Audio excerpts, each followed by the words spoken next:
shut myself.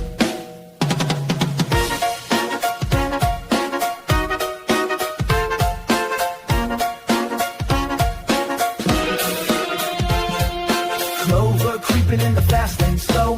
Head down, eyes locked on the glow. Phone in hand, world passing by. Clogging up the flow, why even try? Get out the way, move aside. Left lane's mine, it's a fast ride. Clover crawling, killing the vibe. Cut me off, can't let it slide.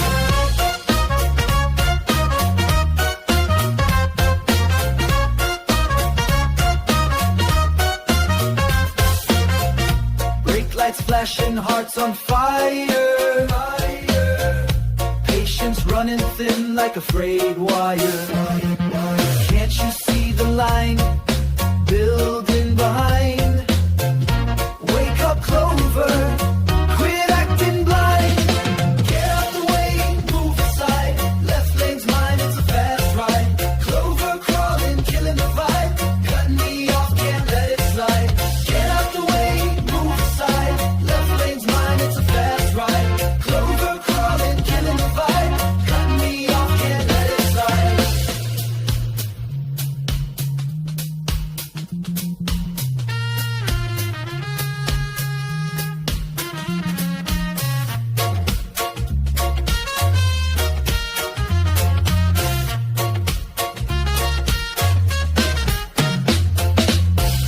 Rubber burns as the rage ignites. Metal screams as I grip it tight. Clover in my way, stealing my night. Gotta break free, gotta take flight. Get out the way, move aside. Left lane's mine, it's a fast ride. Clover crawling, killing the vibe. Cutting me off, can't let it slide. Get out the way, move aside. Left lane's mine, it's a fast ride. Clover crawling, killing the vibe. Cutting me off, can't let it slide.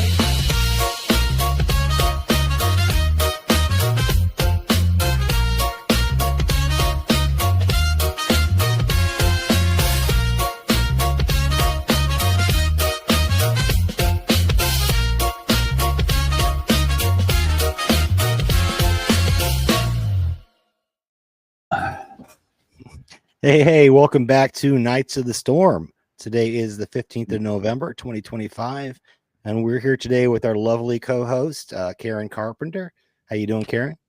Great to see everybody today. Nice to have Eric with us. I always enjoy your epic mind melds with our friend Gardner Goldsmith. Thank you, Karen. Yeah, and then we have Ashley, Think, Change, Repeat. What's going on, Ashley? How you doing? Hello. Happy Saturday, everybody. Happy to be here.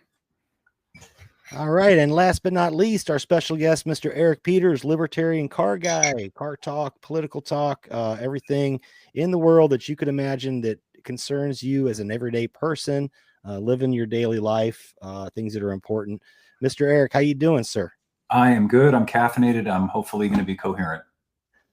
Right on. So today we were supposed to be, I was trying to push this out, cast a wider net. I set up on top of Rumble. We have, of course, Twitter, Substack, YouTube, Kick, Odyssey, DLive, BitChute. I don't know that that's going off right now. I'm having a hard time. I think it's playing an older episode of something. So we'll figure that one out. But look for that in the future for us to iron that out.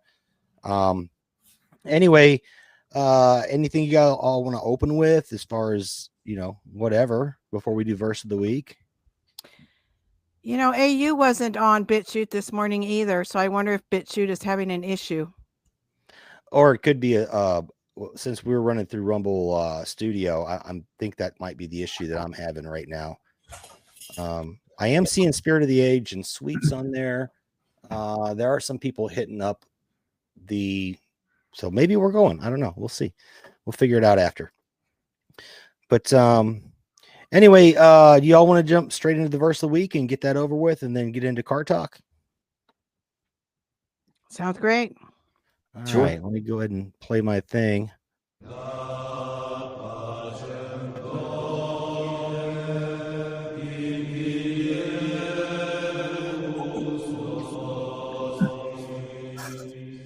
Yeah, the sound effect.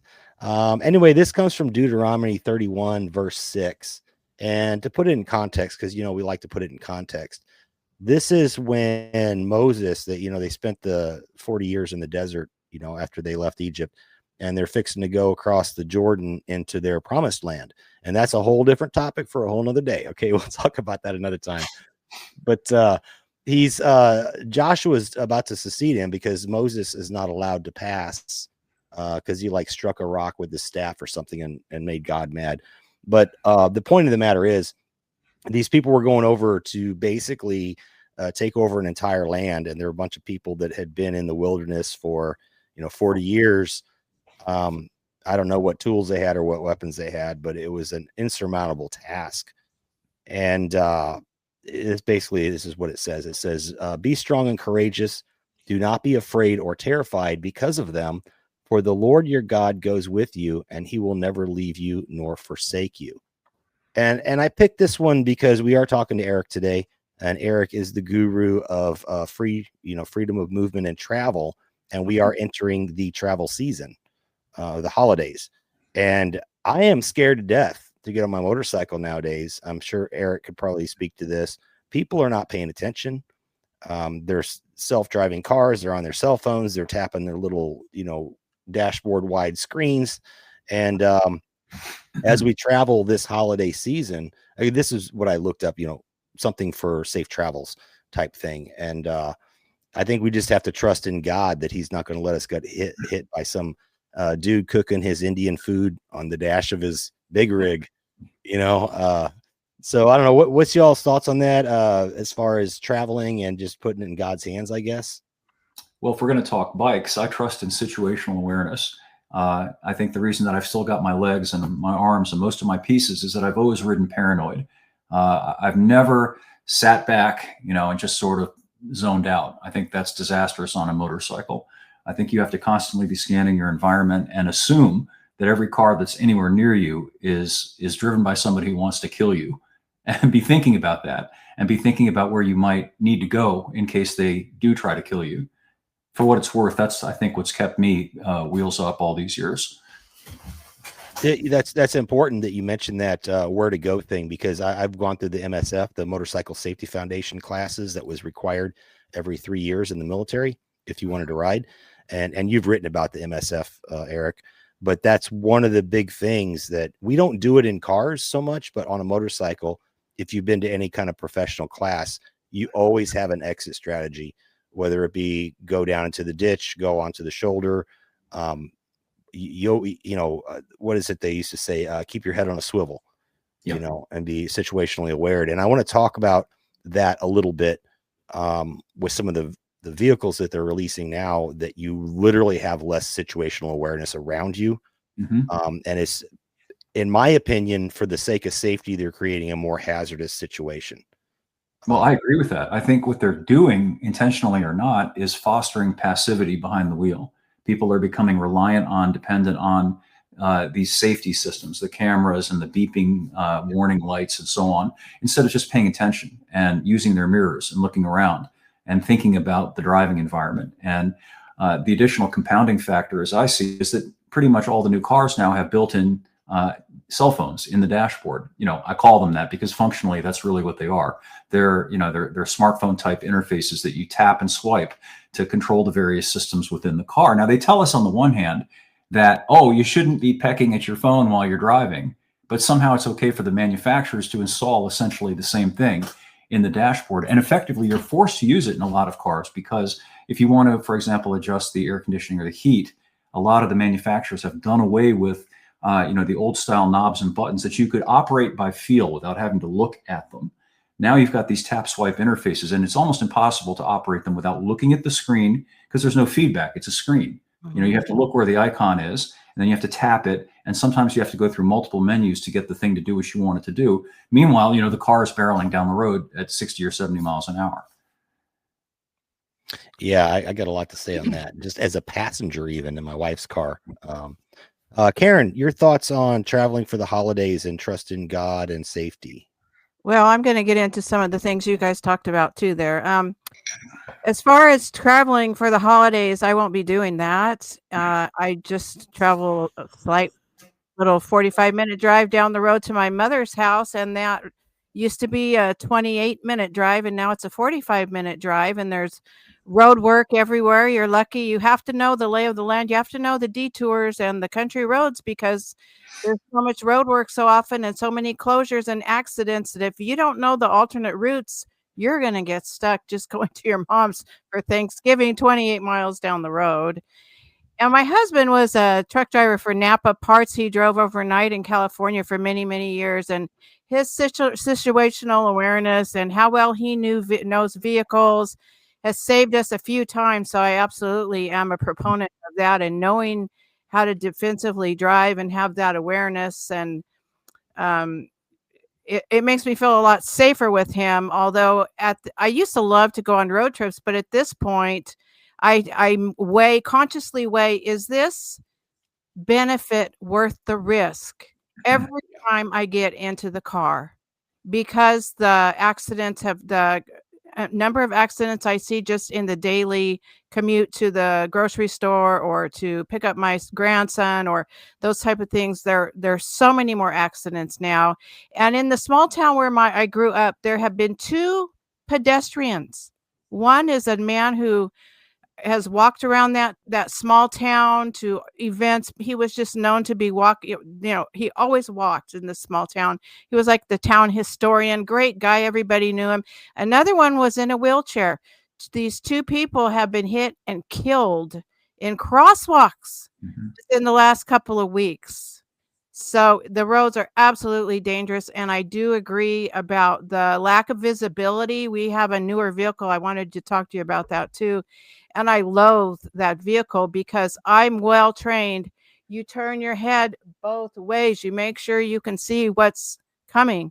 And this newer car has, I don't know what you call them, but the supports or the between the second seat, the back seat, and it's wide and you cannot see. Yep. And I think it's engineered that way purposefully. Well, it is. It has to be. The reason for that is it's paradoxical because what they did was they imposed the safety standard, a roof crush standard, that a vehicle's weight has to be supportable by the roof, in the event that it rolls over. Well, how do you do that?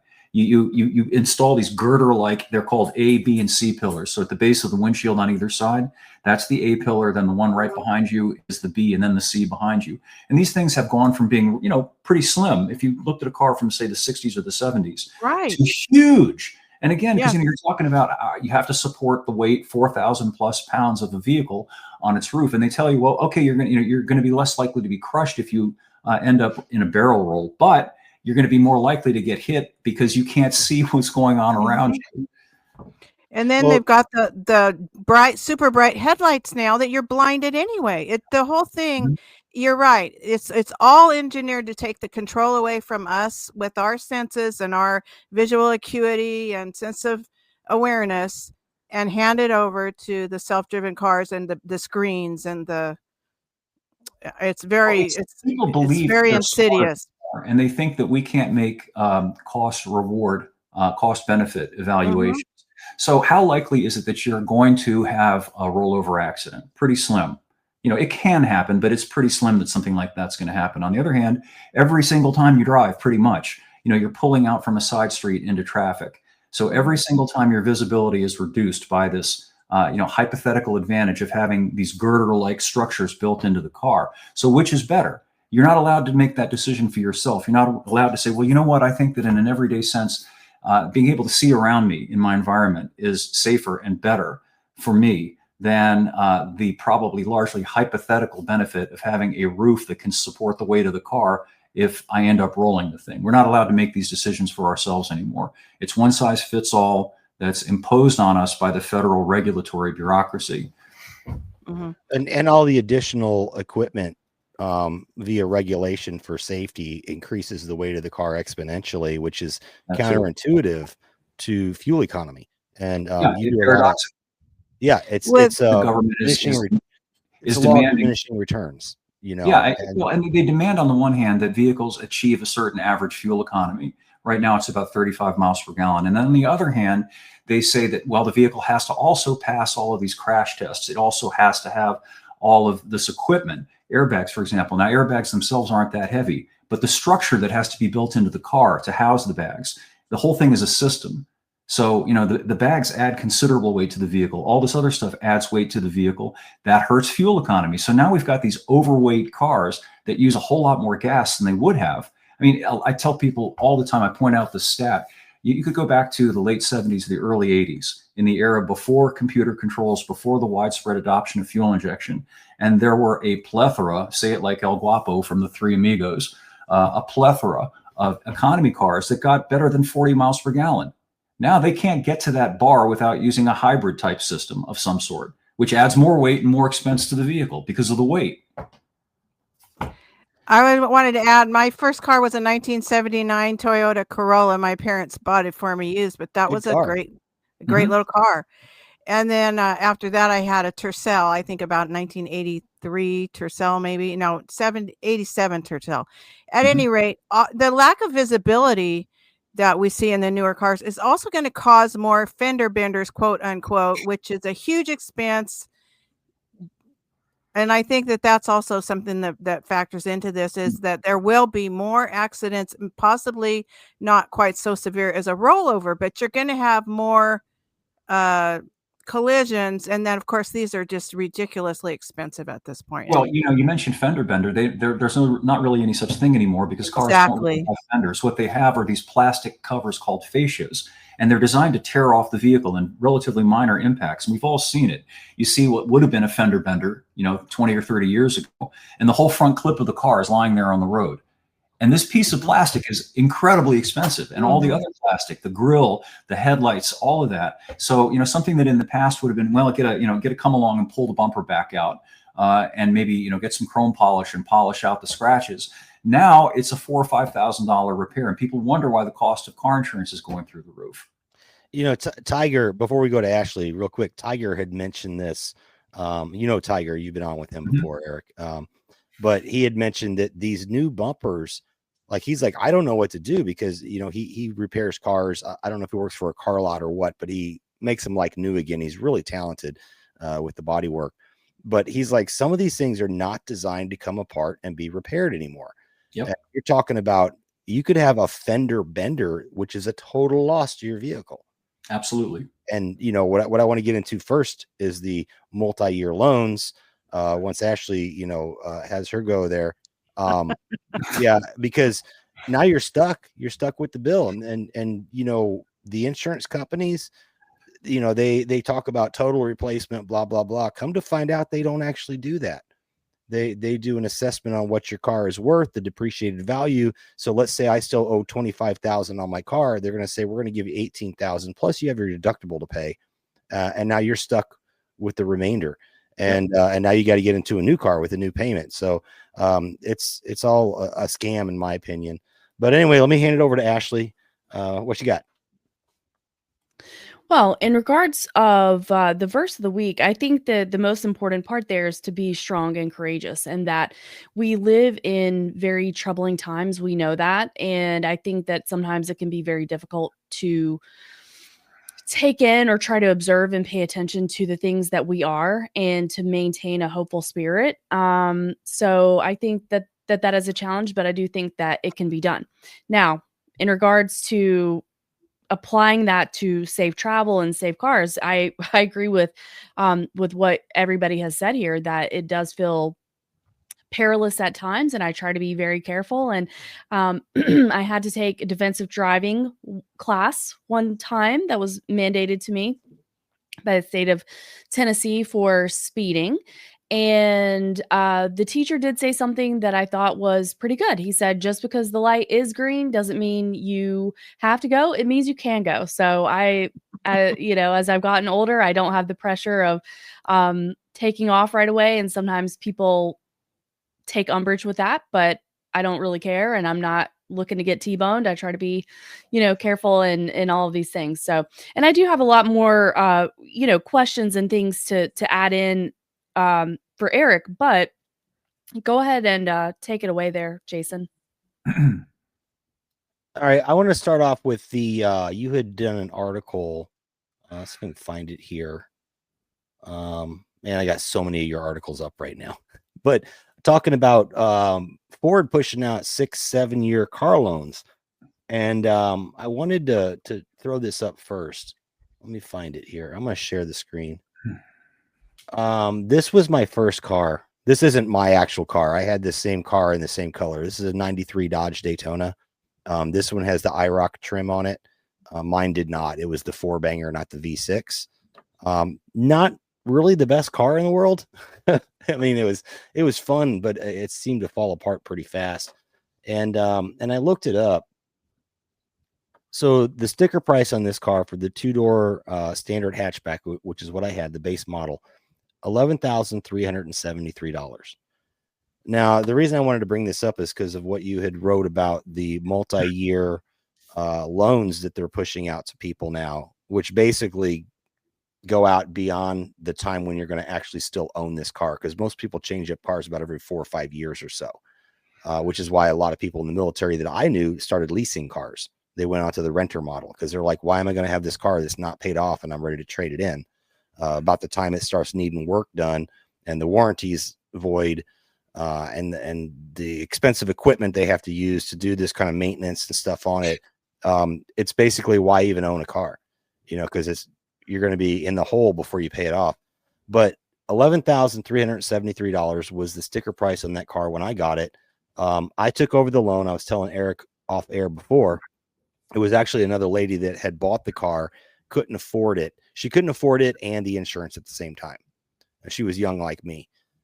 So it sat in her garage. She couldn't drive it.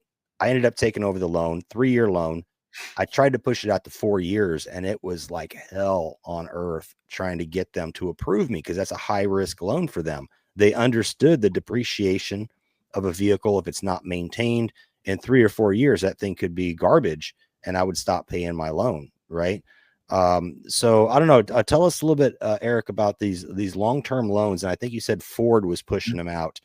Well, it's not just Ford, it's the industry generally. And I think it's an effort to kind of band-aid the affordability problem, which everybody's becoming aware of right now. The average transaction price, it's just industry jargon for what the average purchase price is of a new vehicle, sailed past $50,000 last year. And it's getting very difficult to find anything new that costs less than about $23,000 at this point. So a lot of people can't deal with the payments anymore. So what do? They push them out, which makes it feel to the person who signs on the dotted line, oh, it's not that bad. I'm only paying $600 a month, not realizing how much interest they're paying on a depreciating asset and that they're going to be paying for 6-7 years. There's going to be a hard stop because of the depreciation. We're going to get to a point where they're not able to continue pushing the loans out any farther. And I think we're very close to, if we haven't already passed that point yet, we're at the point where now a lot of vehicles, if you're going to buy anything new, you're going to be looking at $800-900 a month. It's almost a second mortgage at this point to buy a new vehicle. Oh, and you got your insurance payment on top of that. Yeah. And real quick, I'll throw this in before I hand it off to the ladies to comment. I got this in the mail a couple weeks ago. In Missouri, we do personal property tax, right? So that's on things you own. They don't know I own a trailer and a second motorcycle. They don't know, because I don't want to pay on something I maybe use once a year, right? But I have 3 vehicles I paid on, a 2004 Colorado, a 2006 Sierra, and a 2007 Harley. Okay, so those 3 vehicles, they valued it at $3,430 total. So they don't give me they could value it higher, but my personal property tax for this year, now this is stuff that I paid off in 2012. These vehicles have been paid off for over a decade, well over a decade. And yet I have to pay $140 a year on these things that I supposedly own. So I'm basically renting them. Yeah. And if you extend that out to, like, say a newer Tesla or something like that, that's $50,000-$60,000. What's your personal property tax then on top of your 6-year, loan and the exorbitant insurance you got to pay, which if you get an accident, that probably just total your car anyway, or you have such a high deductible, you can't afford to get it fixed. This is getting ridiculous. This is really moving us to a rental model. I mean, I'm renting cars that I paid off. Yeah, well, it's 13 deliberate, years it's ago. purposeful. You know, that old saw about how in the future we'll own nothing and be happy. Mm-hmm. That's exactly what their agenda is. They want us perpetually making payments. They do not want us owning anything. Now, this is something that has been going on for a long time, but it's really picked up speed over the last several years. You know, a lot of people like to think of themselves as homeowners because their name is on a title or a deed, and yet they're compelled to pay effectively rent to their county or state, the property tax in perpetuity. It doesn't matter. You paid your house off 20 years ago, you're still paying rent. You don't pay the rent, they'll come and evict you from the house. And now that model is being extended to other things too, personal property. We have the same thing in Virginia. You know, I'm obliged to send the county money on my 2002 Frontier pickup that's been paid off for 15 years, and yet I'm still having to make payments. Now, granted, it's not a whole lot of payment, but nonetheless, the principle is the same. And it's a huge disincentive to people who aren't wealthy to buy a new vehicle. As you say, if I were to go out and get, say, a new Tahoe, you know, a Tahoe starts at around $60,000 now. And in my state, I'd probably be paying, you know, $1,500 a year in personal property taxes for at least the first 3 or 4 years on that vehicle. That's a lot of money. So, you know, working and middle income people are being systematically priced out of the market for not just homes, but cars by these things. So is this personal property tax in California? We have a registration fee every year. Is that separate, or do you have So registration fees also, or is that a separate thing? Because this is a we don't separate have thing, the Karen. tax on the cars. This is a separate thing. I have to literally, when I go renew my tags, I have to go across the street to the courthouse, to the assessor's office, and they have to write out on a little card saying this year my personal property tax separate from registration was paid. If so that's another thing, is that these little additional costs that you could choose to ignore, they're so tied into the whole fabric of the system that I cannot renew my tags, which means I would get pulled over and potentially go to jail or have my car impounded. So I mean, it's all entwined together so much that you got to play the game. Oh, absolutely. You know, but yeah, and Missouri, I know Georgia had the same thing with the personal property tax. They were way higher. They assessed your stuff a lot higher. And that's another thing. It's arbitrary. It's an arbitrary number. What if next year they say that instead of my 3 used vehicles that are rusting, you know, they still run great, but they're rusting and stuff like that, instead of $3,400, what if they say they're worth $10,000? You know, that's just some number they set. You don't get to vote on these people. You don't get to vote them in, vote them out. You don't have a say on it. So it's really bad. I hate it. I hate that Missouri does this. You know, Eric, you talked in the past about property tax, and let me tell you what this tax money goes for. All right, road and bridges, state, it just says state, doesn't say what it's for. Health, doesn't say what that's for. Senior citizens, SB 40. SB 40 was a bill they passed in I think it was 69. And it went into effect in 1970, and that's for like people that are disabled and stuff like that, to help. I mean, I thought we already had welfare. Let's talk about SNAP, right? We have all these programs out there. Why are they taking nickel and diming me over my vehicle? And of course you get the school district, which I thought my property tax covered that, my home property tax, but apparently no, they want to get to my car as well, and my trailer, and if you have a camper, anything that would require a license plate, basically. And then there's the fire district, and then the county library of all places. So I don't know. Ashley, I'm sorry, we went long there. Your thoughts on it? Yeah, no worries. So I just wanted to start with an overall. So if somebody was new and they were coming into our episode or to our show for the first time, and they were hearing us talk about cars and seeing us have this conversation with Eric, then they may wonder, why are cars important to liberty and freedom? So I think that we have that pretty well established. I think that we understand that, but I wanted to put that to Eric and just see, what would your overall statement be to somebody who may not be familiar or may not be thinking about the liberty and freedom movement in those terms?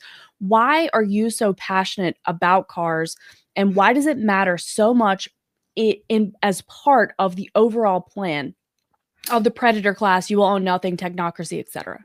Well, if you're not free to travel, free to move, then you're not very free, are you? I mean, there's a reason why every authoritarian system has always limited the ability of people to move freely.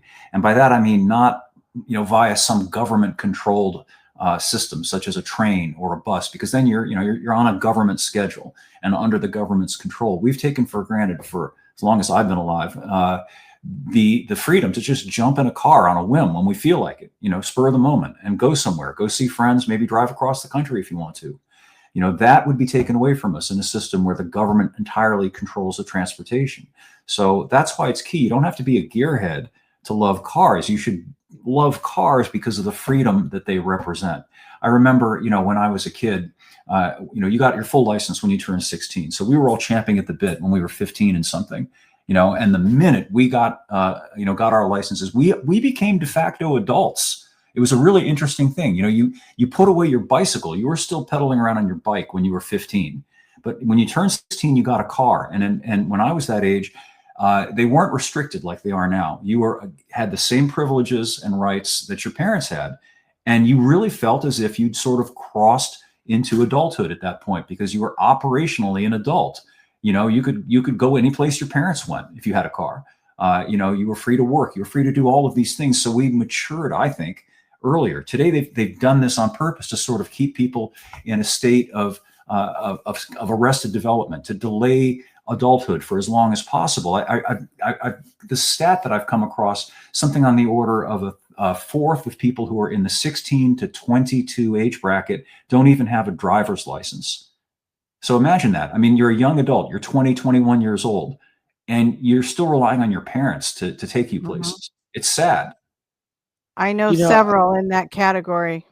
I wanted to chime in there real quick because you mentioned about not having driver's license. I saw that becoming more and more of a thing when I was still in the military. We'd get new soldiers, mostly out of New York and LA and places where they have these little scooters you can rent, these e-scooters, which are complete subsidized mess of chaos. I've seen these things thrown down in rivers and stuff like that in Colorado Springs, these little green scooter things you can rent. But increasingly, we had soldiers who did not have driver's license, and I was the licensing guy to license people to drive military equipment. It was really difficult if you didn't already have a driver's license to navigate that, because we had a shared highway that ran through base. From us to go to the garrison area, the cantonment area, into the ranges, we had to go across a shared highway. It was the same in Fort Drum, and they were not allowed to drive on that. So we'd have to swap drivers out. We'd have to put somebody in who had an actual license that can go on that road legally. And then once we got out to the ranges, stop the entire convoy. Everybody stop. Let's swap drivers around now, because now they can drive without a U.S. A license, but just a military license. Such a pain in the butt. And they always fall back. And this is what people don't realize. They, all these kids riding their little e-scooters and their e-bikes and all this other stuff. When it would rain or snow or adverse weather, guess what they did? They would get a hold of their neighbor, in the barracks or whatever. Hey, and they would all pile in a car to come to PT formation. So there's that factor when you talk about public transit and walking and 15-minute cities and e-bikes and e-scooters and all this green nonsense. They never take into account the weather, because at some point you're not going to be able to ride an e-scooter. I mean, you go on and on about how cold the cold affects the batteries on these things, but just the being exposed to it. You're talking about a 15, 20 mile an hour wind at 17, minus 17 degree temperature. You can get frostbite pretty damn quick. Sure. It's interesting. They do that in my area as well with regard to what they call road diets. They'll take a 2-lane road and they'll eliminate one road for cars, and they'll turn the previous second lane into a lane for bicycles and pedestrians. The problem with that is what you just said. We have this thing called winter. And when there's snow on the ground and it's 17 degrees outside, generally speaking, most people don't want to pedal a bike or ride an e-bike or walk. And it's also really discriminatory in a way, in that it assumes people are physically able to do those things. There are a lot of older people who can't ride a bike and for whom walking any kind of distance is a problem. So, now you're essentially shunting them off the road, because they got the choice of trying to pedal or walk or ride an e-bike, which they can't do. So you're just trying to tell them that you're a second class citizen now, and you should get on the bus and we'll take you to where you want to go. Yeah, they're trying to make everyone dependent on the government, and I think that's the all-encompassing root thing to everything is dependence on government. Anyway, yeah, I don't want to beat this dead horse up anymore. I mean, 7-year loans, 50-year mortgages for houses, keeping you renting forever. Ashley had some stuff she wanted to get to that's talking about solutions. And Yep. I was actually had the same question. So I'm glad Ashley's bringing it to the table. Like, what can we do? What are some viable options? So Ashley, take it away. Well, actually, one of the things that I wanted to ask Eric about, and Brian also brought this up in the chat, is a book called Fuel Economy of the Gasoline Engine by D.R. Blackmore. And it's talking about some of the tests that were done that these, I believe, and Brian, let me know in the chat, but I think that it was Chevron. It was big oil, basically, but they would sponsor competitions. And this was like back in the day before we got to this really modernized era where they would have people come and be in a competition of cars that they had modified, and they were getting like 90 miles to the gallon, 100 and something miles to the gallon. So I was curious what your thoughts were on that and if you had encountered that book. But also it gets into a little bit of the fossil fuel conversation versus abiotic oil. Yeah. So I wanted to get your thoughts on that. And I think that overall the theme is definitely that exactly what you said, what we've talked about already, is that it is the deliberate dumbing down of Americans. It is the dependency. It is the infantilization of them. And of course, I think that peak oil has been one of those fear campaigns and something used against us, to keep us in line or to be fearful that we're going to run out of oil or to understand how gas prices work and all that stuff. So I know that was a lot, but I just wanted to get your thoughts on some of those things. No, absolutely. Now, let me start. I'll preface it by saying I'm a carburetor guy. I love carburetors, just because I love the tactile mechanical nature of a carburetor. I like tinkering with them. But fuel injection, electronic fuel injection, throttle body injection in particular, was a massive, massive improvement in terms of drivability and fuel economy because it maintains the optimum air-fuel ratio at all times. With carburetors, it was always a compromise. And they're mechanical systems. You have things in them called jets that are basically just things that have little holes in them that determine how much gas can be admitted into the engine. And, they would pick a jet based on, we're at a certain altitude, not too high, not too low. It'll sort of work okay under those conditions. But if you went to a higher altitude or a lower altitude, or if the driving conditions were different, your mileage wouldn't be particularly good. So there was a lot of room for improvement back in the carburetor days, a whole lot of improvement. But carburetors have been out of production in new vehicles since the late 80s. So, we're talking nearly 40 years now since fuel injection has been around. And it's been a wonderful, wonderful thing for most people. And, you just get in and just turn the key and your car starts. And typically it'll run reliably without any hesitation or stalling for 100,000 miles or more. Almost no maintenance involved with those things. So that's been a great, great improvement. Now, as far as what could be done to improve fuel economy, how about decreasing the weight? To get back to that, I know it's a hobby horse, but I like to ride it. If you went back to the late 80s, early 90s, you guys remember the Honda CRX HFI? Yes. Okay, it was a cute little car, and it was designed by Honda to be a highly fuel-efficient commuter car. It did 55 miles per gallon with a carburetor and without computer controls. So you can imagine what the mileage would be in a car like that, updated today with just a throttle body fuel injection system. And they could make it even lighter because now materials that were once considered exotic and extremely expensive, like carbon fiber, that's one, and manufacturing processes are available that you could mass produce an inexpensive car that weighed about what a Volkswagen Beetle did back in the 70s, something about 1,600 pounds. And if you put a highly efficient fuel injected engine into that thing with an overdrive transmission, which again, they didn't have back in the day, that greatly improves fuel economy out on the highway. It would be absolutely possible to have new cars that got 65, 70 miles per gallon with gas engines. And if you put a diesel into one of those things, Volkswagen was actually working on a little 2-seat commuter car before the whole big imbroglio broke with the TDI so-called cheating scandal. And that thing was projected to be capable of averaging 100 miles per gallon or more. And they got rid of them. In my opinion, they did that because the last thing these people want is affordable transportation and cheap energy. And that gets me to your question about abiotic oil. It's really interesting. They've been telling us since the 60s that we're always on the verge of running out of oil. Just like next year, the globe's either going to freeze or we're going to boil to death as a result of climate change. That's their new term because it encompasses anything.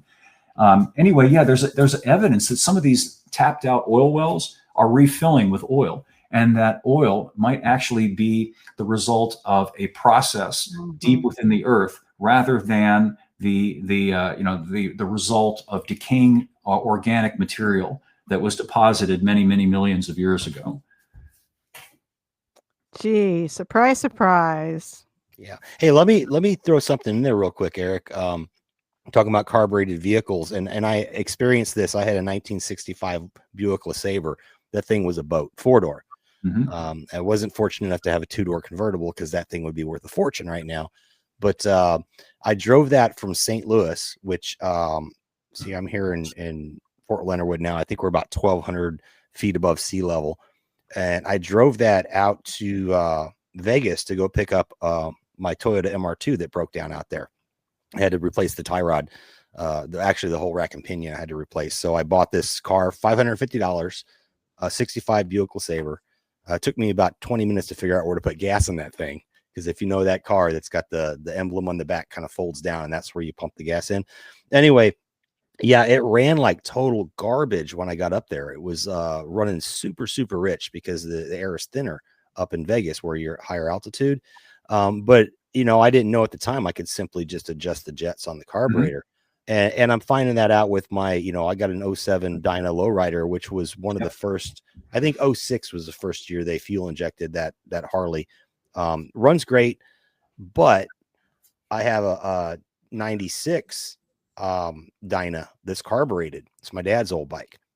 And when I had, went from Georgia to Missouri here, it's just a little bit of turn on that jet there to get it to run right. And you can kind of tune it by ear, and feel. But on my bike, if there's a major change in anything, now the altitude, yeah, it's got the map sensor, it'll adjust fuel. But when I changed the air filter, I had to go get a new computer mapping thing, all this other stuff. And then I put the exhaust on there again, had to go through it again. Fortunately, Fuel Moto, which makes my my little fuel map thing, I'm sure you're familiar with them. Yep. They give me lifetime updates, so I could just tell them basically what kind of equipment I have. But the thing is, it takes the ability for me to tune my own vehicle out of my hands. It requires computers and special equipment. And, going back to the price of getting into a car and having to be a 7-year loan and all this other stuff, I think that's why, because it's so specialized just to do something simple as change altitude or change a piece of equipment. Interestingly, though, that's not a problem that pertains to just the fuel injection. It's because of the integration of all of these other systems into the system. So it's no longer just a discrete system. What I mean by that is, okay, my O2 Frontier has fuel injection. The computer controls the fuel injection, but the rest of the car is not controlled by anything. It's all entirely mechanical still, even in 2002. Now everything is embedded and integrated and interconnected. One of my buddies is a professional mechanic and has a shop, and he was complaining to me a couple of months ago about having to replace the wiper motors on a late model Ford. It has this odd wiper motor system that requires that the part be flashed with the computer. In other words, they took a simple system that used to be purely mechanical, with basic wiring, and interconnected it with the wiring of the computer of the car. So even though it physically bolts into the car and everything is lined up the way it ought to be, it won't work because it's not communicating with the computer anymore. So that's the problem that you've got with your Harley. It's not that the fuel injection is computer controlled. It's that everything is computer controlled and interrelated now. So that's why you have to get every single part that you add to the vehicle that in any way interfaces with a functional part of the car. This includes even headlights now in new cars. You can't just replace a cracked headlight. You have to go to the dealer and have them sync it, with the computer so that it's recognized. And that's all done deliberately to make you, as you say, have to go to the dealer. Even if you can turn a wrench, even if you're capable of replacing the part, it's still not going to work. John Deere tractors, same thing. They have made software controlling everything. So even if you replace the part, you still have to go to the Deere dealer to get the thing enabled, whatever the terminology is, in order for it to actually operate. Yeah, and I've heard that if you do manage to be able to replace something on your own, it voids your warranty. Yes. So in the case of a combine or a big John Deere tractor, you might be talking about a $250,000 piece of equipment or more that now you're on the hook for. And if something goes wrong, they ain't going to help you out because they say, "Oh, you did this or you did that." And that goes down to, I think this is where Karen wanted to go with some stuff, was about the monitoring of what you do in these vehicles. I don't know if you want to take it over, Karen, and go from there. Sure. We were just talking about the joys of learning to drive on a 3 on the tree and a manual 4-speed, 5-speed. A lot of us miss those days and enjoyed those cars a lot. I've heard rumors or people say that intelligent people enjoy driving a manual transmission more than an automatic because it keeps your mind busy. It's something to do or it's a challenge. I was curious what you thought about the loss of driving autonomy as far as being tied in with the it used to be that in high school, driver's ed was routine. It was free if you're attending public school. Of course, we all know our taxes pay for that, but it was part of the curriculum. And I do remember going out with 4 or 5 students and learning all of the, going on the freeway and learning to look both ways, all of the things that we learned to do that made us actually decent drivers for the most part, or we had the basic skills. And now parents are required to pay for that themselves and make arrangements with private driving schools, at least in California. And I don't think that first, there are many parents that aren't going to do that, but a lot of them can't afford that. So to me, that's part of the culture of people driving later, that it's not something that comes as part of just going through the regular school system. I was wondering what your thoughts were about that, but I was just curious what you think about these newer cars and all of the surveillance, and if there are any tricks that we can do to kind of keep ourselves from being caught up in the surveillance more than we have to be. I've heard that, and I don't know if this is true or not, that some of the insurance companies are actually funding the camera systems or perhaps the radar guns and things for police, some of the surveillance equipment themselves to be used against us. So just your thoughts about all the surveillance and how to avoid it, and some tips or tricks you might have come across, or your just general feelings about that. Well, let's see. Let's start with something that you said just before that, having to do with the way they're making it so expensive to even get into a car for young people nowadays. Fascinating, isn't it? We're paying through the nose more property taxes, and we're constantly told the schools need money. Mm-hmm. So, we have to pay more, and yet they don't provide these very basic things that we used to all get for free as part of the deal, right? So there's that. I also think, just as an aside, whenever I get the opportunity to teach a kid, a 15 or 16-year-old, to drive, I always do it on a manual transmission. And initially, they're really intimidated. They're really freaked out about it. But once they get it, a little light goes on. And I think that habit of having to focus on the task of driving and operating the clutch and timing everything and all of that makes you conscious of driving as opposed to just sitting there like a meat sack. That's the term that I use. So I try to do that. Now to get to your other point, with regard to the data mining and the controlling, it's creepy beyond my ability to describe how bad it has gotten and how bad it's going to get. Where do I even start with this? I mean, everybody knows that the systems that are integrated into the car now are capable of monitoring where you drive, when you drive, where you stop. And, when you use your touch screen to find a gas station or a restaurant, that data is being collected and it's being sent out to a third party, probably without your consent, so that they can monetize it and try to sell you things. And you're not even getting a little rebate coupon in the mail for all of this. The creepiest part, and very few people are even aware of this, is that since the advent of what's called drive-by-wire technology, systems that used to be directly physically controlled by the driver are increasingly controlled by computers that are connected to external mechanisms that can be used to control those functions. What do I mean by that? Well, in the past, when you push down on the gas pedal in a car, you were actually operating a cable, and that cable went to the engine, to the throttle, and that's what operated the engine and made it speed up or speed down. Now you have the illusion of that. You're still pushing on a gas pedal, but it's really an accelerator pedal, and it's sending data to the computer about the deflection, about how far you're pushing down on that pedal. And the computer then decides how much to speed up the engine. And the transmission, you have the sense that, well, here's a shifter handle. I'm moving the gear selector from park to drive. You're not doing anything of the kind anymore. Well, in the sense that you're not moving a cable or operating levers any longer that control whether the transmission is in park, reverse, neutral, or drive. It's a sensor that's reading data, and the computer is then telling the transmission to go into one of those ranges. And that's bad enough because of the added complexity that it involves. But I think what's far worse than that is that because all modern cars now, built since roughly about 2015, 2016, have telematics, meaning that they're sending and receiving data. It's constant. It's like your cell phone that's being updated all the time. You have no idea that this is happening, but it is happening. They can send instructions to your car, to the computer, to tell the throttle to increase engine speed or decrease engine speed. They could tell the transmission to not move out of park.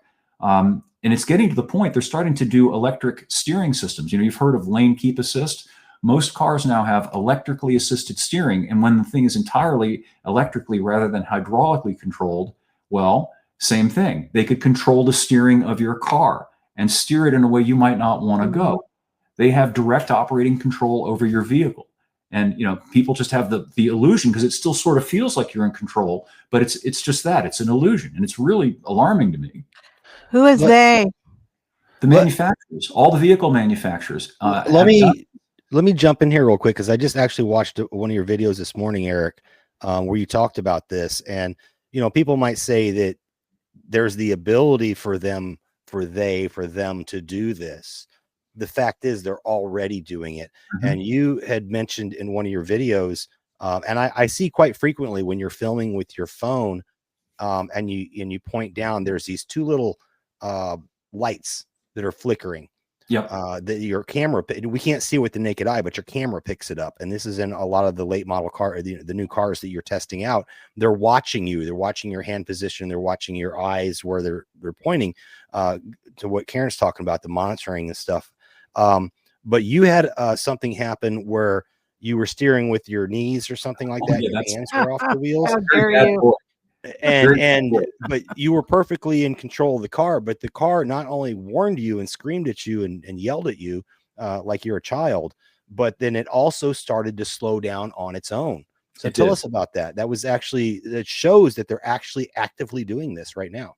Yeah, a couple of weeks ago, I was driving home. I live in a rural area, and I often drive home on the Blue Ridge Parkway. And the stretch of the Blue Ridge Parkway that I drive on, it's usually only me. There's nobody else there. And, I know some people will say, how dare you? I was driving with my legs, but I can drive better with my legs than a lot of people can drive with their hands. And I'm not bragging. It's just not that difficult to keep your car in its travel lane. It's not that challenging. Anyway, the point of it is I was doing that. And all of a sudden, the car had a conniption fit, because there are sensors built into the steering wheel. And also, as you mentioned, the little cameras that are pointing at you that you can't tell are looking at you unless you use a camera to watch them. Then you can see the little infrared things that are watching you. Anyway, the car all of a sudden went berserk and said, regain control of vehicle, regain control of vehicle. And, I ignored it for a minute, and all of a sudden the car started slowing down, because anti-lock brakes and traction control, they can control the application of the brakes now in these modern vehicles. So that's exactly what happened. Now I was able to push through it, meaning, I just pushed on the gas and grabbed the wheel. And, I was able to continue on my way. But implicit in this, if they can slow you down, they can stop you. And there's nothing that you can do to stop it.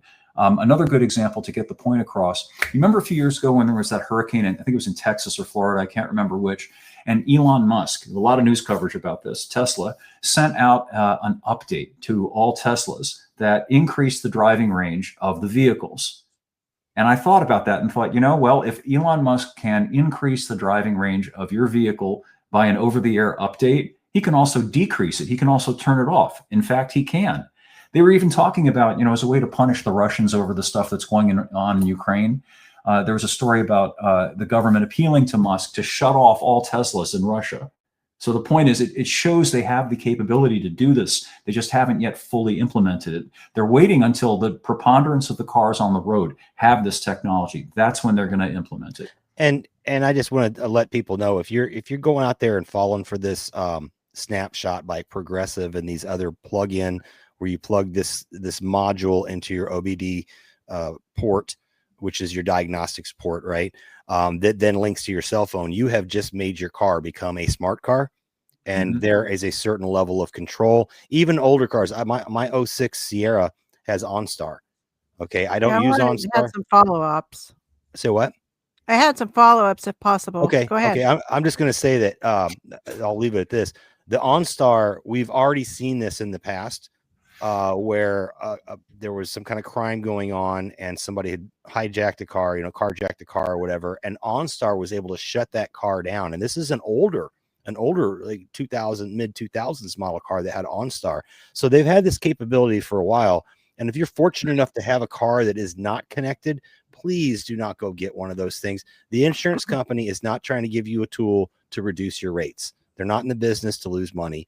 They're in the business to blame you for an accident, because they're going to say, well, you didn't hit the brakes in time or whatever, or you were speeding, or they're getting you. When you pair your phone with your car, they know everything about what you're doing. Even if they can't control your throttle or brakes or anything like that, they still know what you're doing.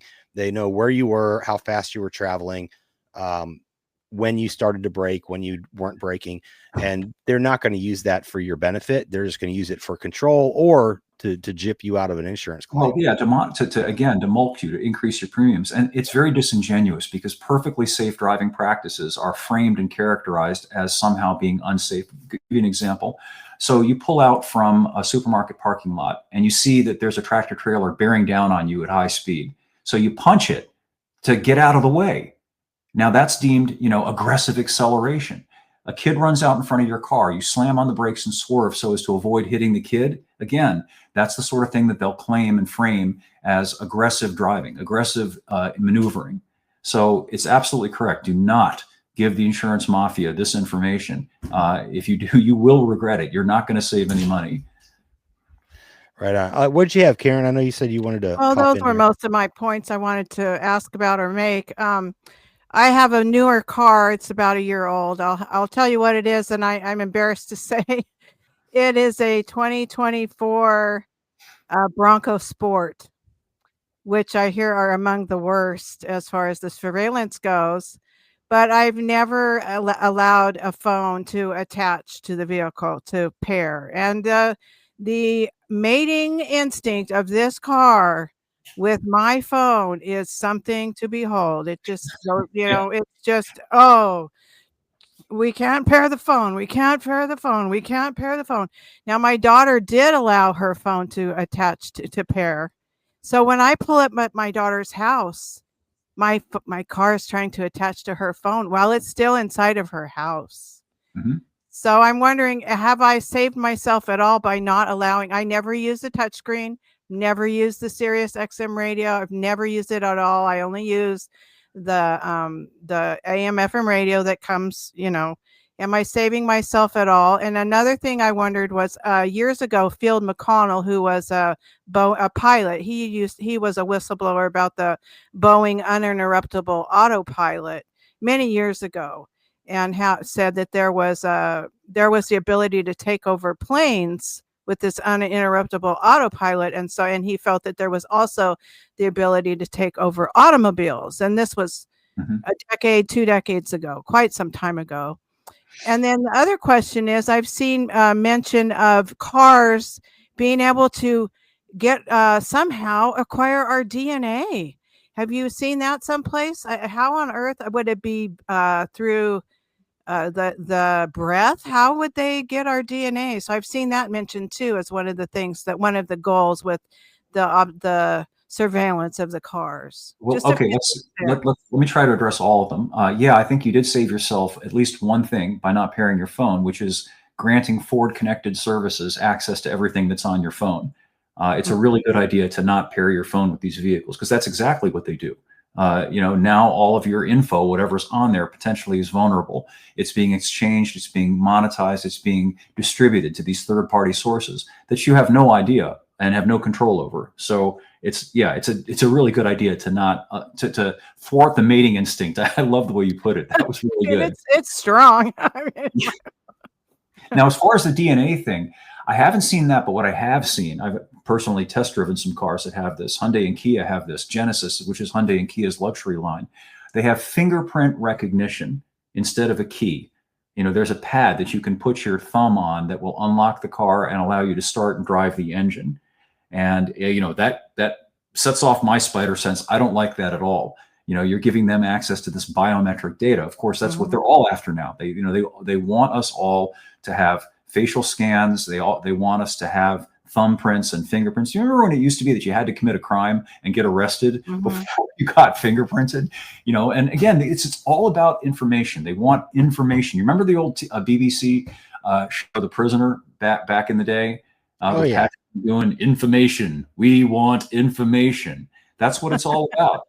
They want a world in which you have no anonymity, no privacy, where everything that you do that's outside of your own head, and even if they want to get in your head too, but everything that you do, they know about in real time.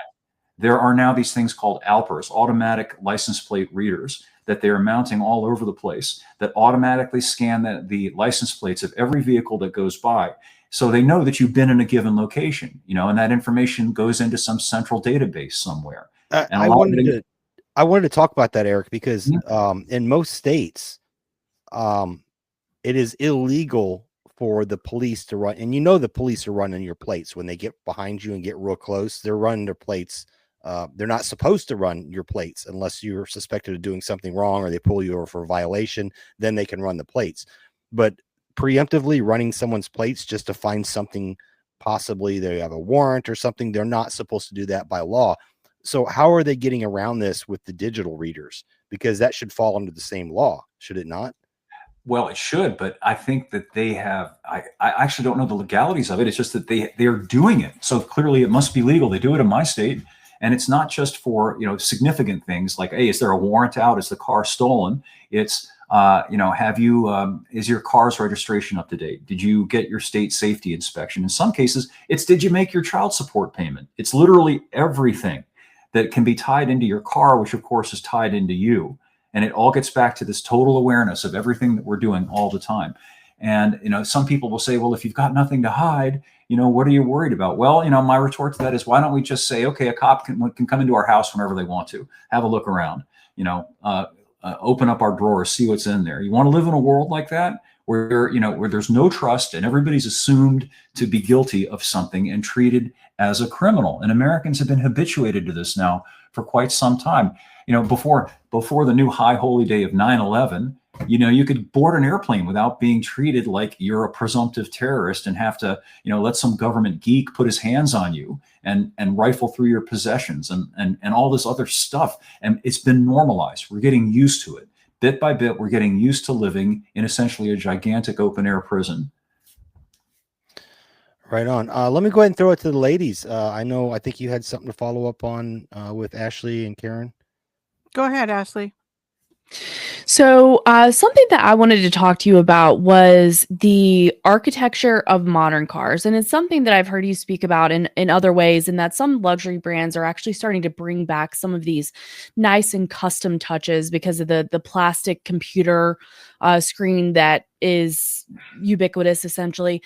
But I wanted to get your opinion on the reasons for making all cars look the same. So my theory is that it is essentially a continuation of brutalist architecture, that cars are soulless now, that the visual of a fun car was also tied in with the freedom, like what we were talking about earlier. So I just wanted to get your takes on the aesthetics, on the changes of that, and if you think that this is also intentional. Great point, Ashley. Yeah, Thank you. it is. It is. And people who are familiar with stock car racing will understand what I'm about to talk about. There's a template in stock car racing. It's essentially a form that they put over the body of a car in order to make sure that that particular car is in compliance with the rules. That's why all the stock cars look exactly the same, whether it's a Toyota or a Chevy, ostensibly skin over the stock car chassis, which of course is as far from stock as I am from being short. But anyway, what we've got is federal regulations effectively serve as a template. All of the requirements that every vehicle manufacturer is forced to comply with, particularly with regard to safety, the standards that dictate car design. It's not like it was back in the day where a guy who was a creative designer could they called them clay bucks. They had these big blocks of clay and they would sculpt them and just kind of come up with these beautiful shapes and forms, purely creative, that, hey, this is really attractive looking. This is sharp. Well, it doesn't meet the requirement. They have to start within this very limited box, and that box is getting more and more limited. And so what's happening is we're getting kind of this homogeneous universal transportation appliance. That's what I call it. And, you talk about the brutalist architecture. That's a very good point. These authoritarian top-down kinds of countries, when you go back to, Germany under the Nazis or the Soviets, they had these brutalist buildings, just heavy, just all the same. Nothing that made you smile, nothing beautiful. Beautiful things are being systematically taken out of circulation in favor of these ugly things. And it's alienating people from cars. There's no emotional attachment anymore. Electric cars are kind of the apotheosis of it. It's essentially all the same thing. Whatever the brand is, whatever the badge is, it's all the same thing underneath the skin. We see it in houses too. The new houses being built, every house looks the same. They have the earth colors. There's no vibrancy at all. And then when people buy and flip houses, everything is gray. All the paint is gray. There's no wallpaper. There's no character. And then you see it with cars too. The colors are just so drab. They truly are removing color and beauty and personal expression and personal taste from so many things, so many areas of life. I'm glad you brought up the paint thing. A lot of people have noticed that it seems like every other car on the road is either white, gray, or silver. There's a reason for that. Most of the manufacturers actually charge you extra for other colors, and not a little extra either. Like $800 extra if you want metallic red, let's say, or something like that. So, most of the cars you see on the lot look like refrigerators at Walmart. They're white. That's it. Yeah. I wanted to reach out to Eric here real quick and say, I know you're a few years older than me, but we're pretty close in age. And I don't know if you grew up in the country, but I did. And going uptown in your car, and maybe you did a custom pinstripes on it, or you got some new wheels, but you were really proud of it. It was unique. It was an expression of yourself. It was an extension of yourself. Yep. And I think that the point that Ashley made, where they're taking the character, the personality out of the car. I mean, heck, we used to name our cars. Remember, we used to name them, and you'd be like, "Let's start, Betsy. Let's start today." It's so. Sure. But they've taken that character out, and I think that that is to make it, like you said, like an appliance. It's not a symbol of freedom, of Americana, like it used to be. That, sometimes your car defined you. You defined your car, and your car defined you, and you could go wherever you wanted, whenever you wanted, and it was a symbol of freedom. But now it's just, everyone's got a crossover. It's probably white or it's gray. There's nothing special about it. When I was looking at cars as a teenager, I was looking at what looked cool, what had a big engine, what had the best stereo system, personality traits. Now people are looking at gas mileage. There's an interesting related facet to this, and I've talked about this a number of times. They have been instilling a kind of neurotic, even pathological dread of cars and driving in kids since the 90s. Remember when we were kids, when we were little, you'd literally just like run out to the car to go for a ride. You jumped in, you dove in. And sometimes if your parents had a wagon, you'd ride in the back and you'd roll around in the back. Well, beginning in the 90s, they began to mandate these child safety seats. you know, and so now the kids are like strapped in like little Hannibal Lecter, you know, in the back. And what is that? What is the message there? They're basically, whether it's explicitly told to them or not, the message is this is an unsafe thing and an unpleasant thing. You know, it's a whole ordeal now. You to go for a drive with kids, you got to put them in the seat. You got to do this. You got to do that. Instead of just, hey, let's just jump in the car and go. Exactly. And oh God, if you put your kid in your lap and let them drive the, you know, let them hold the steering wheel like we did when we were kids, the Child Protective Services would be sicked on you and they take your kid away from you and throw you in jail for it. And the net result of this is, you know, these people who have grown up in this environment, they've been alienated from, divorced from the fun of cars. I'm not saying, you know, I'm not trying to be reckless and advocating, you know, putting kids in danger, but somehow, look, we're all alive. All of us grew up. You know, Ashley's probably younger than we are, but we grew up, the three of us at least, you know, in the pre-safety cult era. And somehow here we are talking. We managed to survive. You're making me very feeling very homesick for the old days with sitting on my dad's lap, or him driving with his knees while he's taking a peek at the map. Yeah. And, you know, a lot of these Those are good times. dangers that they incorporate these safety measures in for are actually government created dangers. We're talking about self-driving technology, distractions, touch screens. People are super distracted now. I can't tell you how many times I'm sitting at a red light and it turns green, and the person at the front of the line has no idea. They're oblivious to the fact that the light is green. And by the time they realize it, after you've honked at them, first they'll flip you off in the mirror like you're at fault, when you're like, hey, I'm just trying to get where I'm going right now. Can we move along here? Not to go against what Ashley said, where you have to go because it's green, but I'm talking, you know, it's been 10 seconds and this person's buried in their phone. They make sure to look up, give you the death stare, maybe flip you the bird and take off. And then the light's yellow and you're stuck behind a red light again. You know, people don't look each other in the eye anymore either at stop signs. It used to be that I would check to make sure somebody saw me, or if I was a pedestrian or a pedestrian was going to cross, you'd make eye contact with the other person. But it's almost as if our cars are the autonomous being instead of we are now. And so people don't make that connection, which is, of course, is a safety factor. Let me jump into this real quick. This would be a good segue. You had a pretty good article on the no rear windows. That one struck home with me because I was constantly on my soldiers about this. You know, the last few years I was in the Army, everyone's getting these cars with the cameras and it knows where everything is around you, and they're using their backup mirrors. And what I started noticing in my parking lot there where I worked was the kids are down there, instead of looking over the shoulders and seeing what's happening around them and having situational awareness, they're focused on a screen and they can't see a car coming up the aisle. Yep. And so they'll back out right in front of you. Your article that you did a video on it as well about the no rear window thing. I think that's a horrible idea because you're training people to use external sensors. And then you talk about the A, B, and C pillars being so huge, which increases your blind spot. So we're becoming more reliant on these sensors that may or may not work depending on temperature, fog, ice, snow, maybe a bug hits it. So I know for me, you know, my wife, I got her, it's a 2019 Honda. What is it? Oh, I forget what it's a little Honda, but it has a touch screen. I mean, she has some steering wheel controls, which fortunately she has that, so she can use those. But I hate the touch screen, especially as a passenger, because you're kind of bouncing around and you're pushing the wrong button and you're into the wrong menu. And then if she puts the blinker on, it puts the camera for the passenger mirror on there, so it stops whatever I'm doing or resets me. I absolutely hate that touch screen, but that's what we're being trained to do, is do everything by sensor, drive by wire. There is no physical connection to the car and no situational awareness anymore. And I see it getting worse and worse.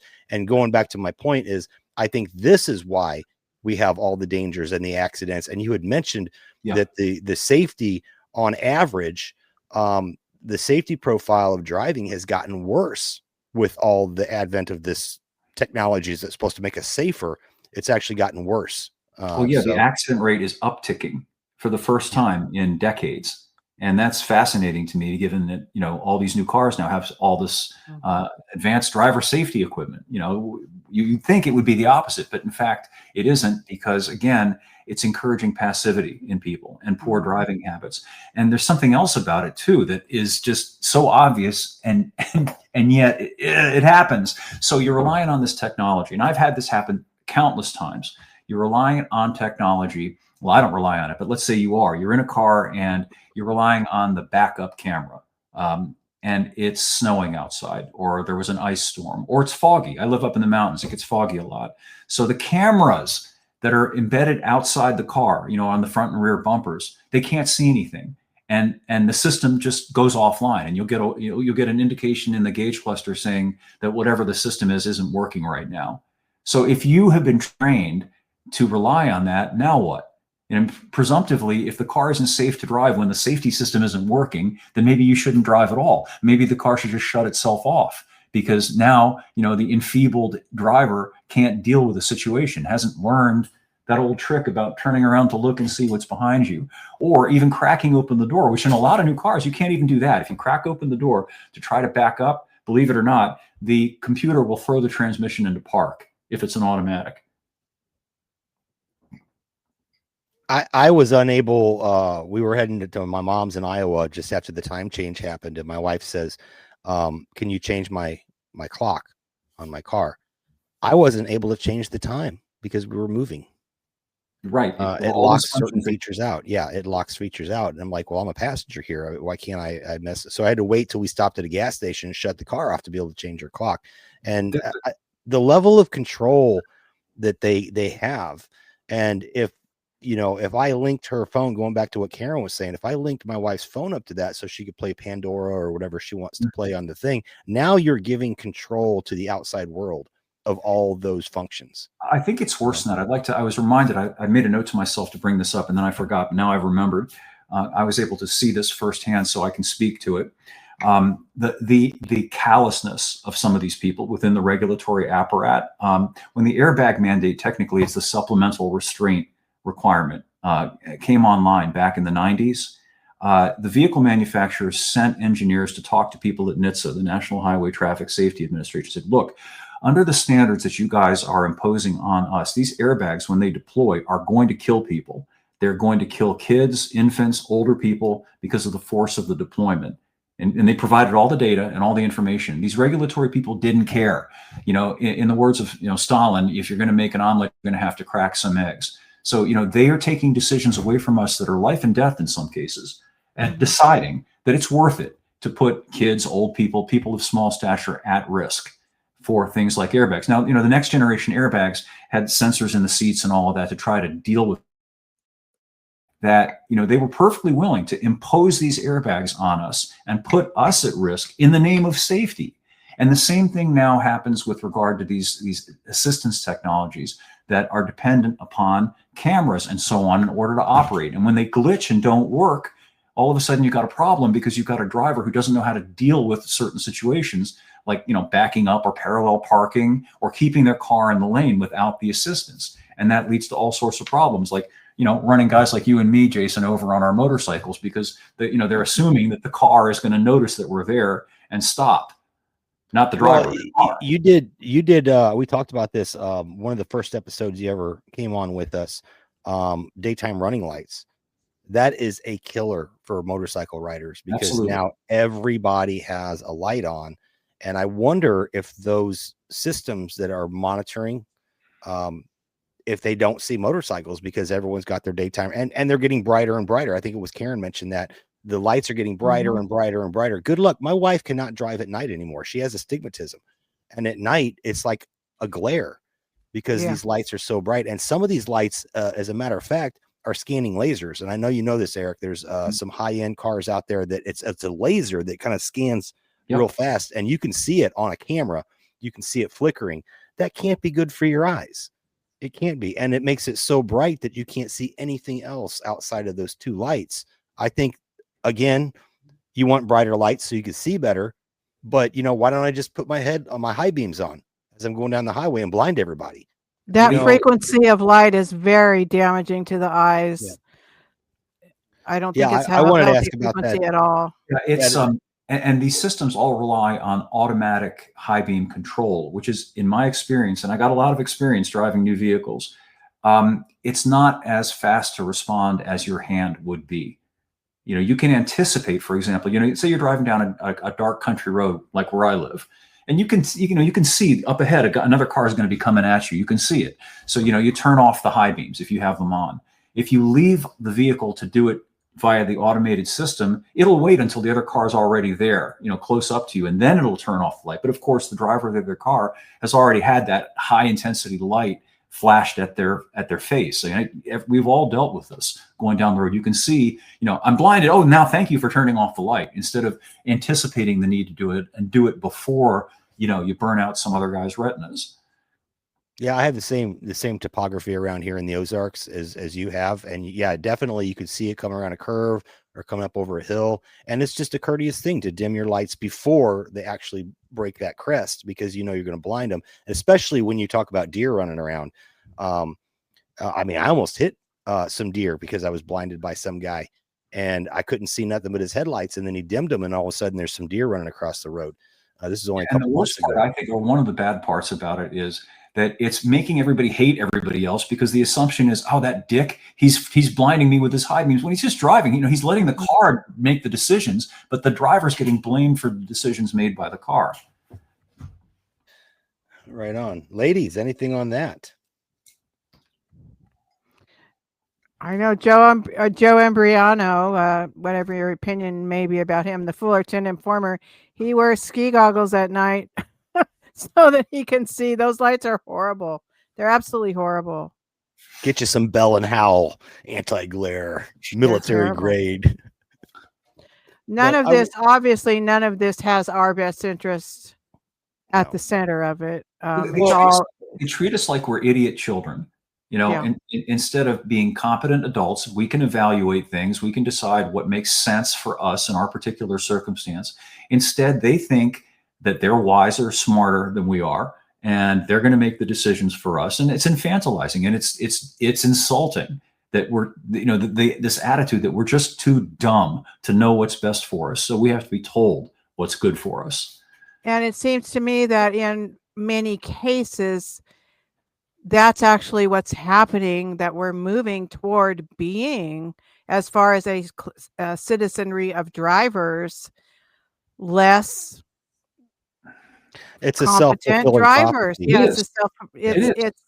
It's engineering tools into the cars, into the vehicles, that are causing us to actually be not as capable drivers, not have those decision-making abilities, because we don't have the tools. We don't have the accessibility, the visibility, the training. As part of just growing up, before we went behind the wheel, we had access to decent training. So it seems to me that it's a social engineering, and it is. You can liken it. You can liken it to the calculator, the invention of the calculator, and then later the computer. How many people can sit down and do a long division math without really struggling with it, you know, compared to 20, 30 years ago, when, you know, people would balance their checkbooks with a pencil or pen or whatever, and a piece of paper.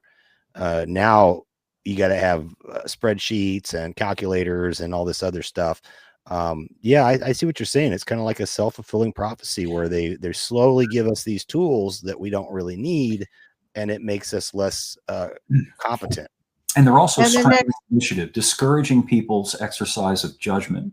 What they want are mindless rule followers. You know, for example, it's almost a heresy. You know, I get in debates with people about this. There's a stop sign down the road from where I live. And again, I live in a rural area, and at that stop sign, to the left and the right, I've got a clear line of sight for at least a half a mile in either direction. So when I come up to that stop, which is on a hill, I don't necessarily stop. If there's no cars coming, why would I? Because I'm like some kind of like primitive savage who has to obey the totem. There's the sign. I have to stop. You know, I exercise judgment. I would, of course, stop if there are cars coming, but I've got a brain and I've got eyes and I can see, and it makes no sense to stop. But, oh my gosh, you violated the law. You ran the stop sign. You know, I watch you roll that stop sign every video you do. Absolutely. I do it absolutely. But my point is, I'm not advocating just being sort of an anti-authority guy who's just not going to do what he's told. I'm talking about exercising judgment and evaluating situations. They're discouraging that. They want everybody to just sit there and kind of wait to be told what they should do by authority. We got a good big dose of that during the pandemic, during COVID. Don't exercise any of your own judgment. Just do what you're told by the experts. And it's horrible. I chafe at it, and I spend my life fighting this kind of stuff. The obvious next step is the AI. How do you any comments on that and its role in this?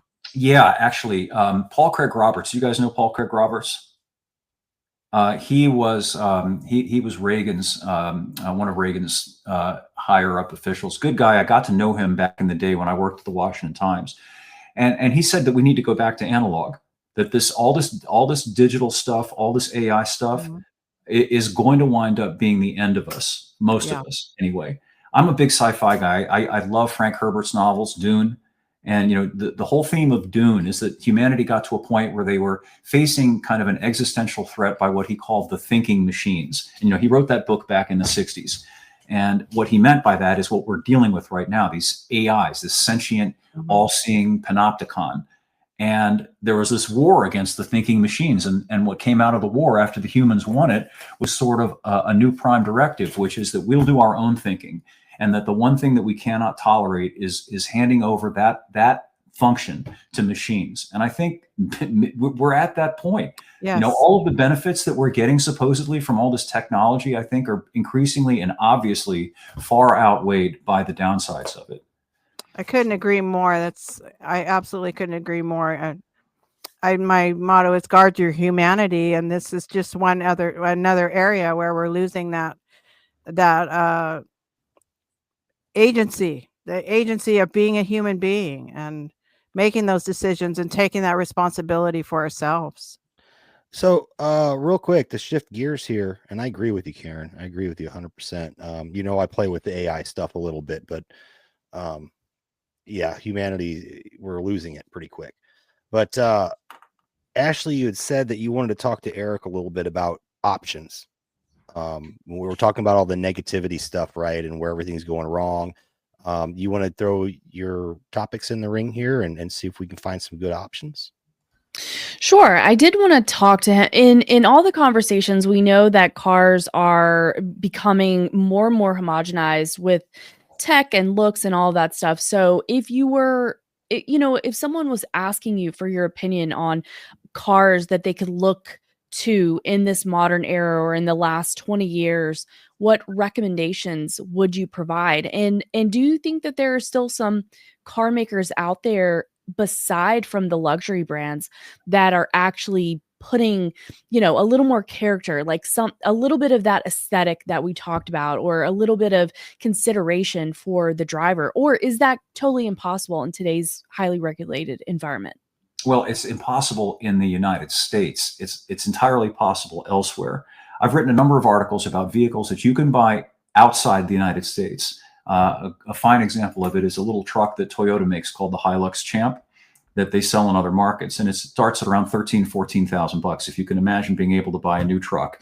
And it's basic, the way we used to be able to buy trucks like that, that we can't have anymore.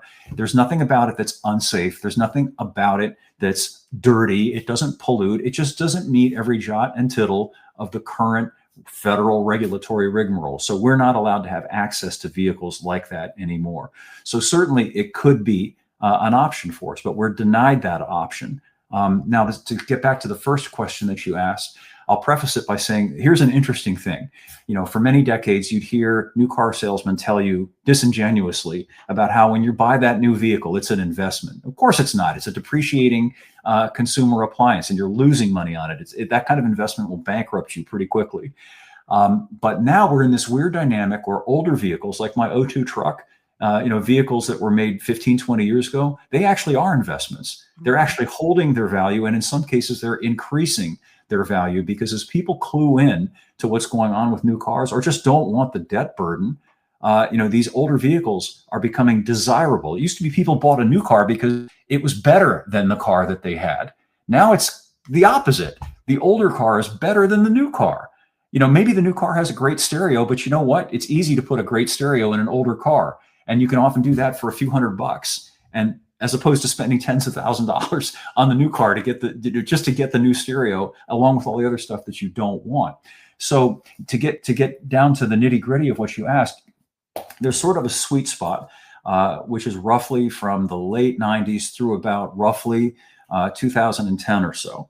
Vehicles that were made during that time period are incredibly well built and durable by any historic standards. You know, these are vehicles that you can, if you take care of them, you can easily put 300,000 miles on them and drive them for 25 or 30 years.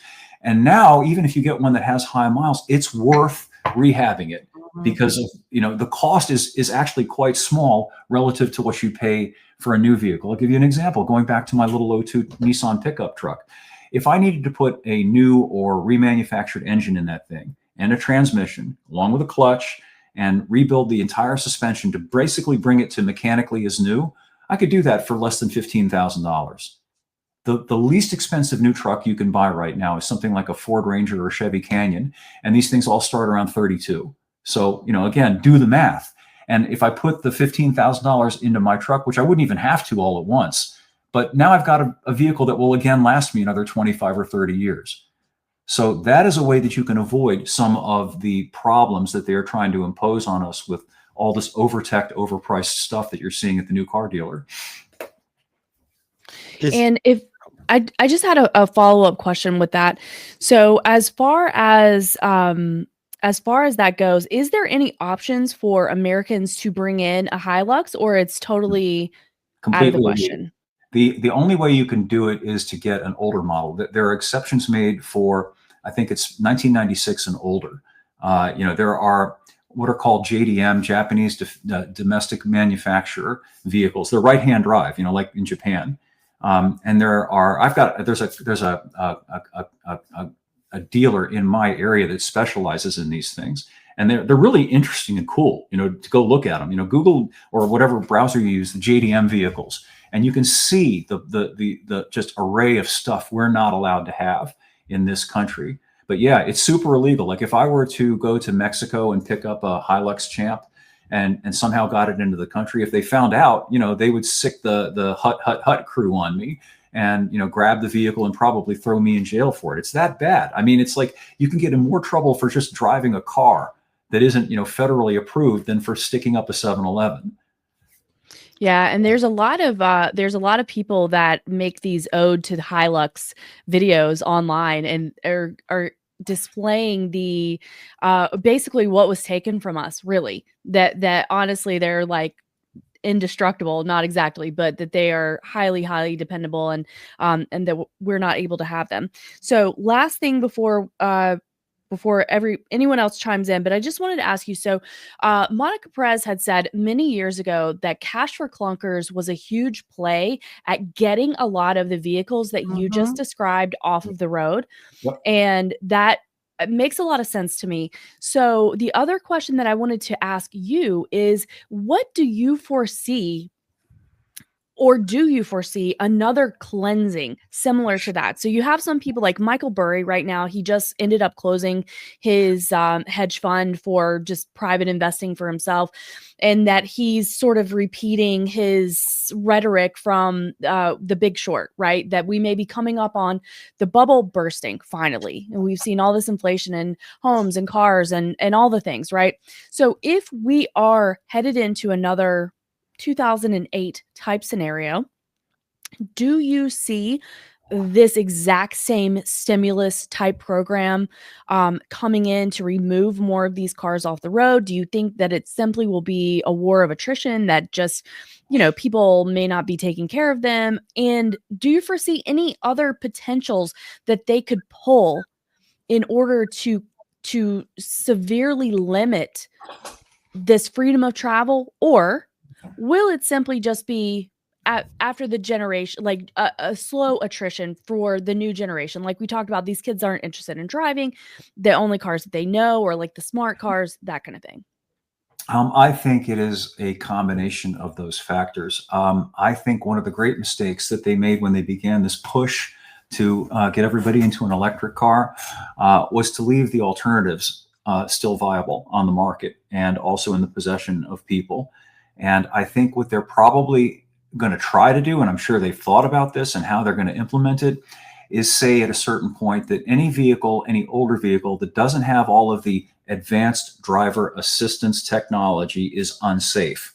And your choice is to upgrade it, which will be technically and economically essentially impossible. It would be prohibitively expensive and just too difficult to make it worthwhile.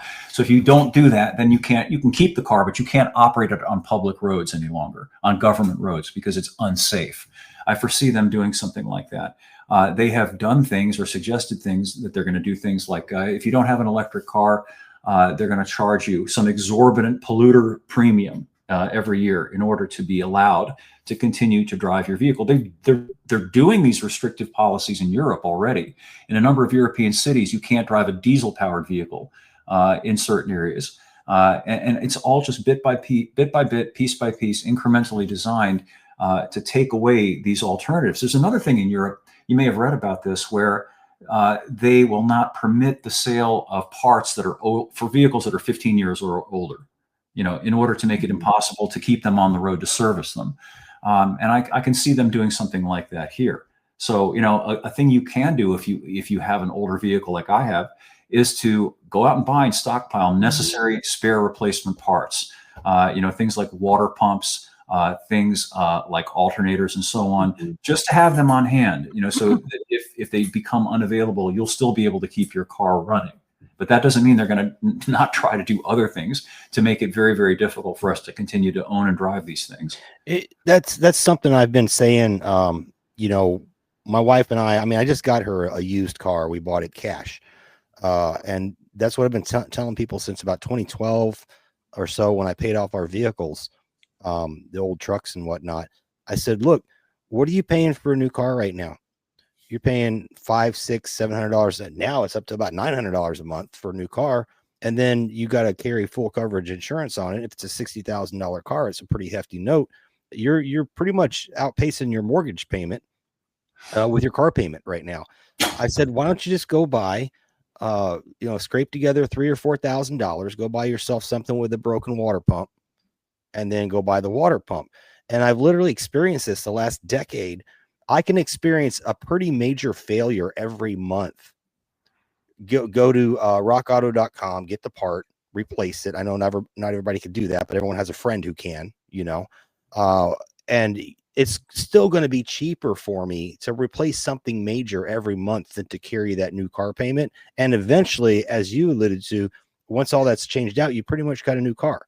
Yeah, at least. Yeah. This is all premised on fear. They've inculcated fear in people, particularly who aren't car savvy people.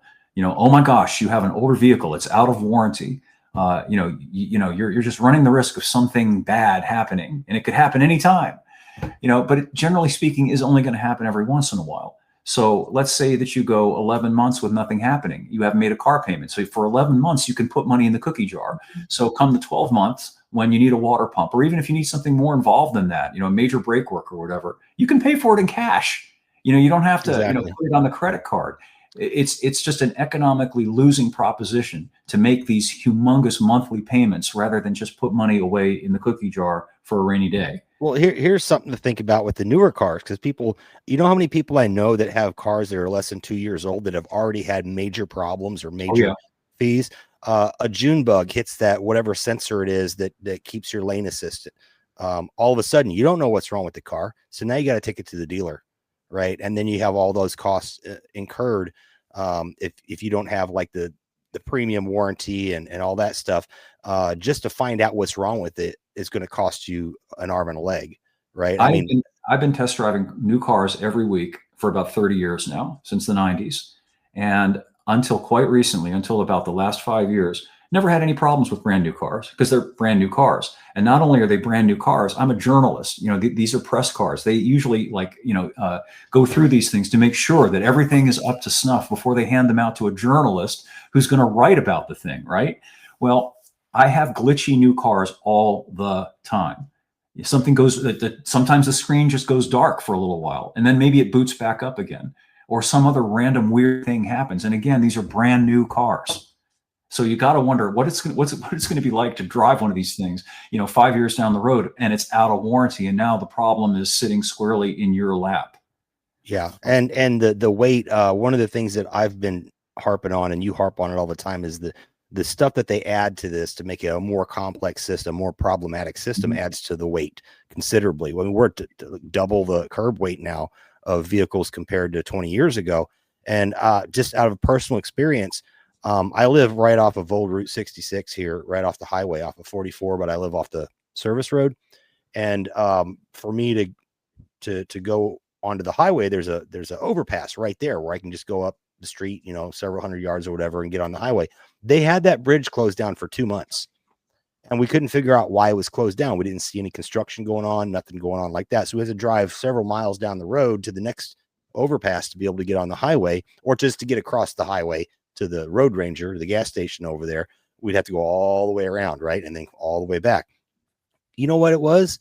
They had that bridge closed down for 2 months to put in new guardrails, new reinforced guardrails, because the old ones with the wooden beams that that go into the ground or whatever, they can't handle these EV weights and the weights of the newer cars. The newer SUVs have so much stuff incorporated into them, and especially the EVs with their lithium-ion batteries, they're so heavy that we've literally seen every guardrail in our whole town be changed. And they've added some in places we didn't used to have them. Now that's coming on my property taxes. Yeah, the weight is surreal. That's crazy. To just cite a stat for you, the Ford F-150 Lightning, which is the electric version of the F-150, it weighs 3 tons. 3 tons. A half-ton truck that weighs 3 tons. Some of them are even worse than that. Rivian's truck and their SUV, that's basically an SUV-bodied version of the same thing, weighs close to 8,000 pounds. To caveat that, and this is what I talk about EVs. It takes, this is thermodynamics, the laws of physics and stuff like that. It takes X amount of energy to get X amount of weight down the road X far. And going electric makes the car heavier. You're actually using more energy to get that down. And it's not like a tank of gas that reduces in weight as you drive it, as you consume the gas. The weight is the same continually on the electric vehicles. It never goes down, whether it's charged or not. So I don't see how they can say it's more efficient to move 3 times the weight down the road the same distance, just because it's using electricity, because the electricity is coming from a coal plant or a nuclear plant or something. So it's really, in my opinion, very, very inefficient. And you talk about this a lot, about the weight of vehicles, and you talked about it earlier today. The newer materials, we can make, if you made a little CRX, or remember the old Honda CVCC, which is a pre-Civic, great little car. Vortex combustion chamber. Yeah, that thing was a great little car, fun to drive too. But imagine how light you could make that. Yeah. The electric vehicles are presented as some sort of advanced technology, which they're not. Electric cars have been around for more than 100 years. And it's so absurd that in order for them to have a vehicle that has any sort of realistic driving range, they have to have this massive storage device, i.e. the battery. The reason the battery is so heavy and so huge is because it has to be, in order to be able to store the electrical energy equivalent of roughly about half a tank of gas. Now, gas weighs about six pounds a gallon, I think it is. So a gas tank in most modern vehicles, it's made of a piece of plastic. The plastic weighs next to nothing. It weighs probably maybe 20 or 30 pounds. The fully fueled tank, so what's 15 times 6? You're talking about a grand whopping total for a full tank of gas of maybe about 100 pounds, 120 pounds, something like that. Whereas the comparable amount of electrical energy stored in a battery requires an 800-pound battery. That's efficient? Oh. I have a question. I was wondering what you think about the use or the possibilities with RVs, fifth wheels, travel trailers, going forward with the with EVs for one thing, but also I've read that, for example, in some states like Nevada, you can't park an older RV overnight. I guess because of the fire hazard or something like that. And then there's moves against allowing people to live in RVs or, recreational vehicles. So just your thoughts on the RVs and the deterrents that are being put into place to keep us from another great part of being a mobile society is the freedom to take your RV and go travel and enjoy the scenery and get away and determine yourself where you want to go and how long you want to stay. This is something I've actually been getting into because we're interested in getting an RV. So I've been trying to, hip myself to what's going on with them. And one thing that is a good thing right now, if you're potentially considering buying one of them, whether it's a motor home or a pull behind travel trailer, the market is collapsing because people just don't have the money any longer to afford what it basically is. For most people, it's a toy, it's an indulgence, it's something fun, kind of like buying a boat. It's not something that you have to have. So you're in a really good position if you have the money to be able to buy one right now, because the sellers of these things are desperate for your business. Now, yeah, states and localities have all sorts of obnoxious requirements. Like you can't buy a piece of land and put an RV on it and live in it if you want to in most places because of these zoning requirements, which is outrageous. The reason that the youth in this country are going red, i.e. turning to socialism and Marxism, is because they're understandably furious and feel hopeless about a situation where you can't get into a house anymore unless you have $500,000. But imagine if they could go out and buy, a cool little travel trailer. I mean, that's something I would have loved to live in when I was 19, for next to nothing, and put it on a piece of land that they own, as opposed to having to pay $2,000 a month to live in some awful apartment someplace and not be able to save up any money and have a crappy quality of life on top of that. You did an article, actually comes to mind with Karen's question, on the Chevy, kind of like a delivery van or panel van type thing. Yeah, the express van. Yeah, the express van. Yeah, so those are relatively inexpensive. You can get a stripped down one, and this is still a body on frame construction like a pickup. Yeah, it's interesting because it's, I think, the only new vehicle that you can get that's effectively 30 years old.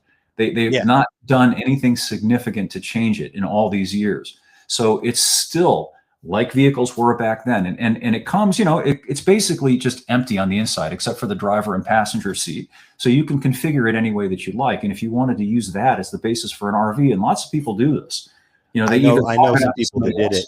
Or, if you're industrious and want to do it yourself, you can.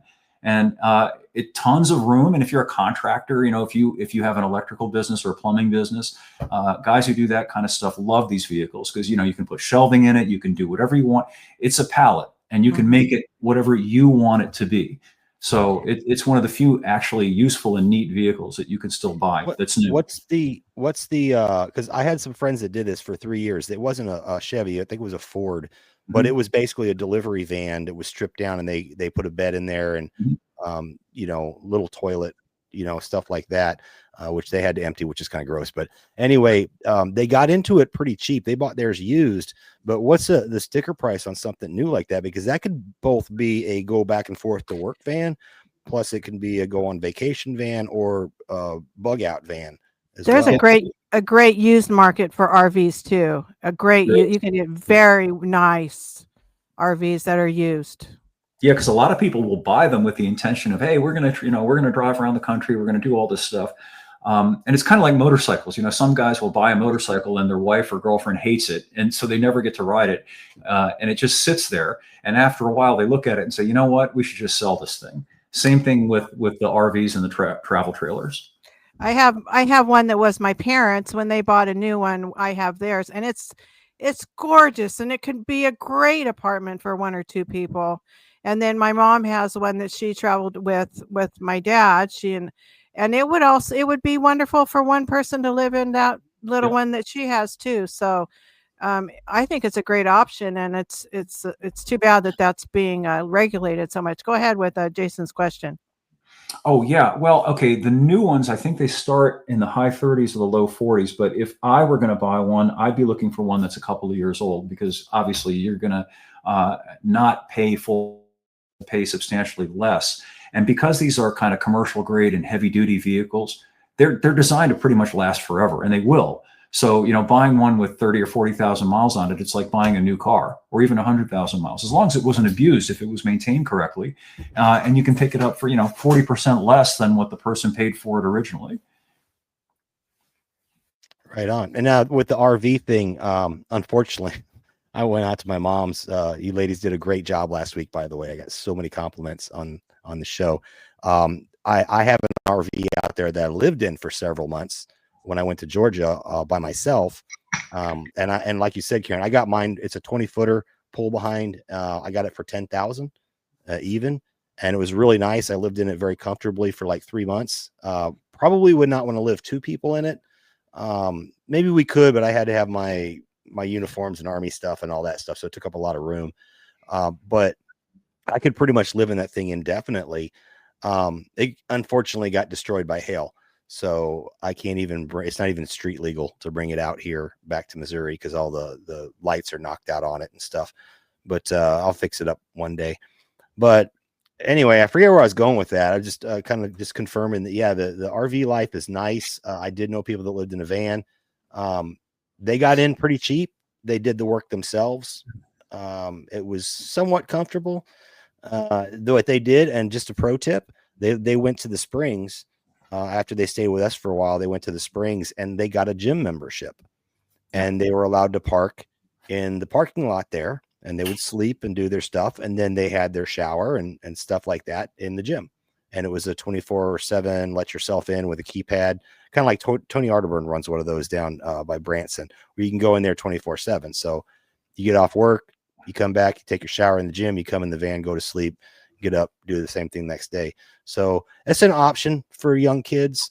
There are a lot of senior citizens now, including women, who are living in cars and vans and doing channels with their travels and meeting up with people that are also living in their vans or their RVs or even cars. It seems to be a culture, actually.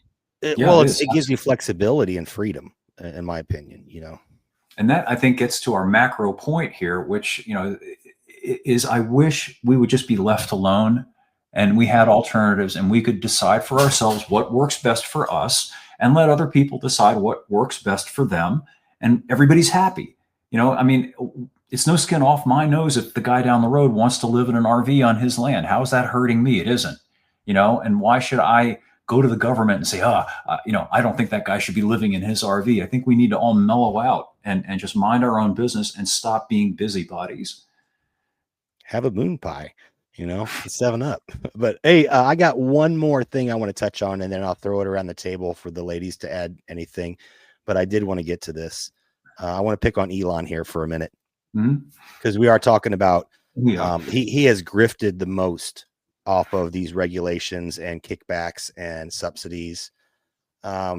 He put this out recently. This is his was it Starbase facility? 250 dumpsters were delivered. So I wanted to get your thoughts on this. And it's going to go on and on like this for a while. Look at all these. I don't even think that many people work there. So what are they doing with all this? I think I have an idea. Oh, wow. I just somehow closed my browser out. There we go. Let me pause this. So this is what I'm seeing. And I'm picking on Elon because I do not like Elon. He has grifted everything. So he throws these rockets up into space, which aren't actually going to space. They're only making it to low Earth orbit. People who are Elon sycophants don't even realize he cannot launch something to the moon or to Mars. He is only getting things into very low Earth orbit, which have to move extremely fast to be able to not fall out of the sky. And some of them have fallen out of the sky. Whose house did they land on? I don't know. Does he pay for it? I don't know.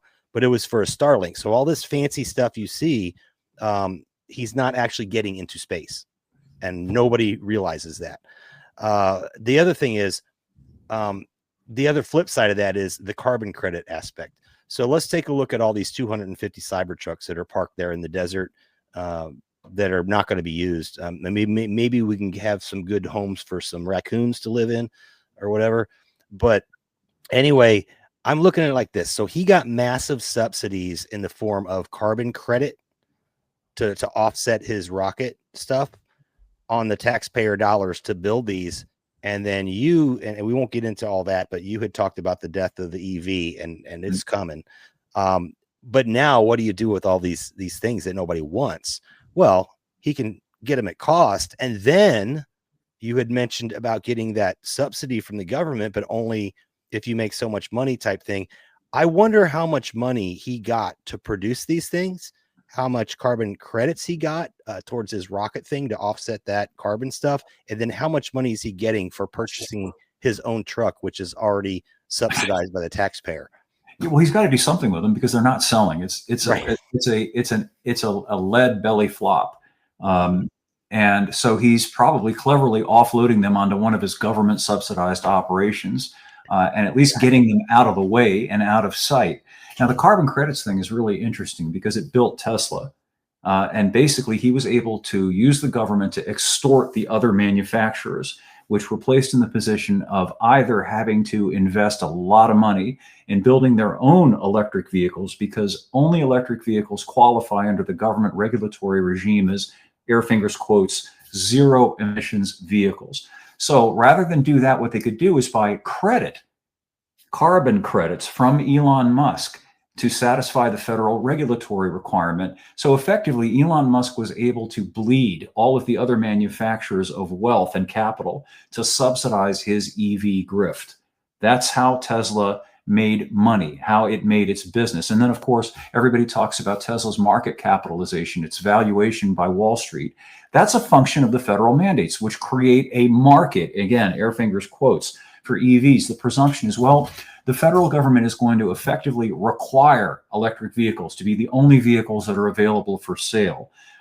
Therefore, naturally, Tesla's making these things. You create a market, and that increases the value, even if the market really isn't there, as we're all finding out now, because the EV thing is falling apart. The one good thing Trump has done so far is to get rid of the $7,500 rebate that people were able to get for buying an EV, which was yet another form of subsidy for these things. So Elon is moving off now, by the way. I think he's getting out of the Tesla grift, and he's moving on to the space grift.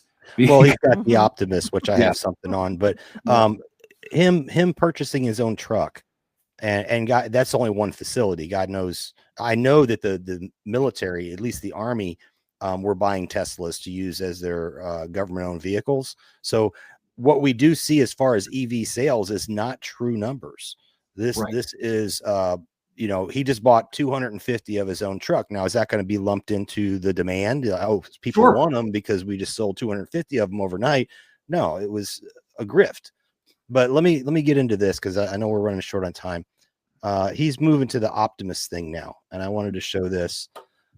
This is the Optimus robot for those listening on audio. It's showing this Optimus robot wearing gloves, by the way.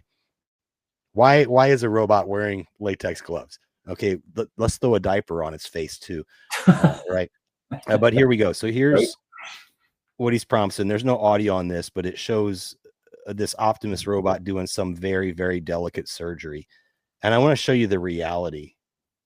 Here's a robot hanging from like a hoist. Check this out. It starts freaking out. It's like, can you guys see this? Yep. Yeah. So this is what, we're talking about cars today and how everything's kind of gone haywire. Cars are more problematic because of advanced systems and stuff like that. And one thing, your windshield wipers won't work because this thing doesn't work or whatever. Are we really wanting to get into this Optimus robot thing where that thing is going to be, doing a life-saving surgery on me? Or should we just go back to the old ways? Well, not me, because, if these prognostications that have been made by, people like Ray Kurzweil and some of these other technocrats come true, then effectively 99% of us are going to be rendered obsolete and will have absolutely no purpose, at least not economically.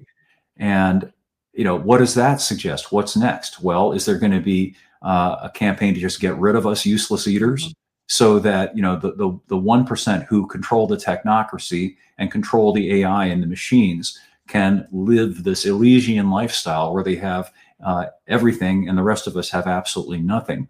I think a balance should be struck here. Human beings have purpose. They find purpose and meaning in work and in creating things. And if that's taken away from us, it's taking away everything that makes life worth living. You know, it's not the sum bonus of life to figure out how to have a machine do everything for us. That's my view of it anyway. I agree. I agree. It's planned obsolescence on humans. Yep. Well, ladies, y'all have anything else you want to hit up before we close up out of here? I'm happy. I mean, it was a great honor and pleasure to speak with Eric. I've heard, like I said, so many of your mind melds with Guard Goldsmith. I always enjoy them, and your knowledge and insight on so many topics is always amazing. So it's been a pleasure to speak with you today. Thank It's you. very nice of you to say thank you. I did have a quick follow-up question for Eric. So something that I think about a lot of times is, especially lately, because I can sometimes maybe be presumptive and think that the situation that we find ourselves in is completely manufactured. And there are some people that push back on that. And I want to be fair to that, right? But I was thinking about what you talk about so much with the regulations of cars, with the homogenization, and where we're headed, and the infantilization, all of these things, right? Has there ever been any politician on either side of the aisle that has ever made a difference in retaining some of the beauty, in retaining some of the liberty, in pushing back on auto manufacturers or some of these regulations in any meaningful way ever? Excuse me. Well, I don't know about cars, but I will say that Ron Paul has done that in his time. Maybe not in a formal legalistic sense, but his humanity, his compassion, and his wisdom caused me and a lot of other people that I know to think about things differently. And thinking is the predicate for acting. Changing people's minds, changing their hearts, and getting them to reconsider things is ultimately how we do affect change for the better, I think. So, I'm not looking for a jefe, some leader who, in a political sense, who's going to direct me where to go. I'm looking for somebody who is going to advocate for, hey, let's figure out how to, have common purpose and how to cooperate, rather than to hate on each other and to try to force everybody who thinks differently to think the same way that you do. Well, thank you very much. It's been really, really nice speaking with you, and it's been very good to have all of your valuable insight, and you've given us a lot to think about. Thank you. Thank you, Ashley. I enjoyed it also. Right on. Well, I guess I'll get us up out of here. And thank you so much, Eric, for coming on. And Ashley has some notes for me. She's producing the producer again. She reminds me to say like, subscribe. Feel free to donate. Hold on a second. I'm going to reshare the screen because I got to do the plugs. I can't believe I closed this out already. Oh, Jason, I'm so sorry. Yeah. I did have one more question. Big Ron had asked this in the chat, and I wanted to cover it just really quickly with Eric. He said, I wonder if Eric would know if Virginia's new governor will be anti-driver, and how far will she go? So well, I count on her being that way. We'll see. I guess we're going to all find out come January exactly where the rubber meets the road. I'm trying not to think about it too much because I'm trying not to have to hit the bottle too early.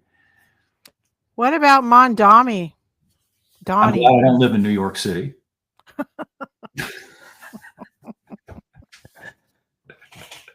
All right. Well, let's go ahead. I want to share your website here. Again, we're talking with Eric Peters from epautos.com. Here's his website on the screen, ericpetersautos.com, or for short, you can just put epautos.com. It will get you there as well. Make sure if you go follow him on Twitter, you're following the right one, Eric the Apostate. And as we were talking before the show, Eric, they pretty much shut you down. Yeah. I mean, look at this. This was put up 10 hours ago. It's only got 13 views, and that's just randomly popping up on a few people's feeds, right? 12 on this article you wrote. I mean, I can tell when they turn the spigot off and on you. I can see it. For some reason, I see your stuff, but it's not being pushed to other people. So they're doing it to all of us. You just have to make your peace with it, as you and I talked about a little bit before we got on the air. Yeah. Then we've got you over on Rumble, Libertarian Car Guy, over on Rumble, and your YouTube, which I didn't know you had a YouTube for the longest time. Well, I did. I got demonetized back during COVID for filing my diaper reports. The diaper reports.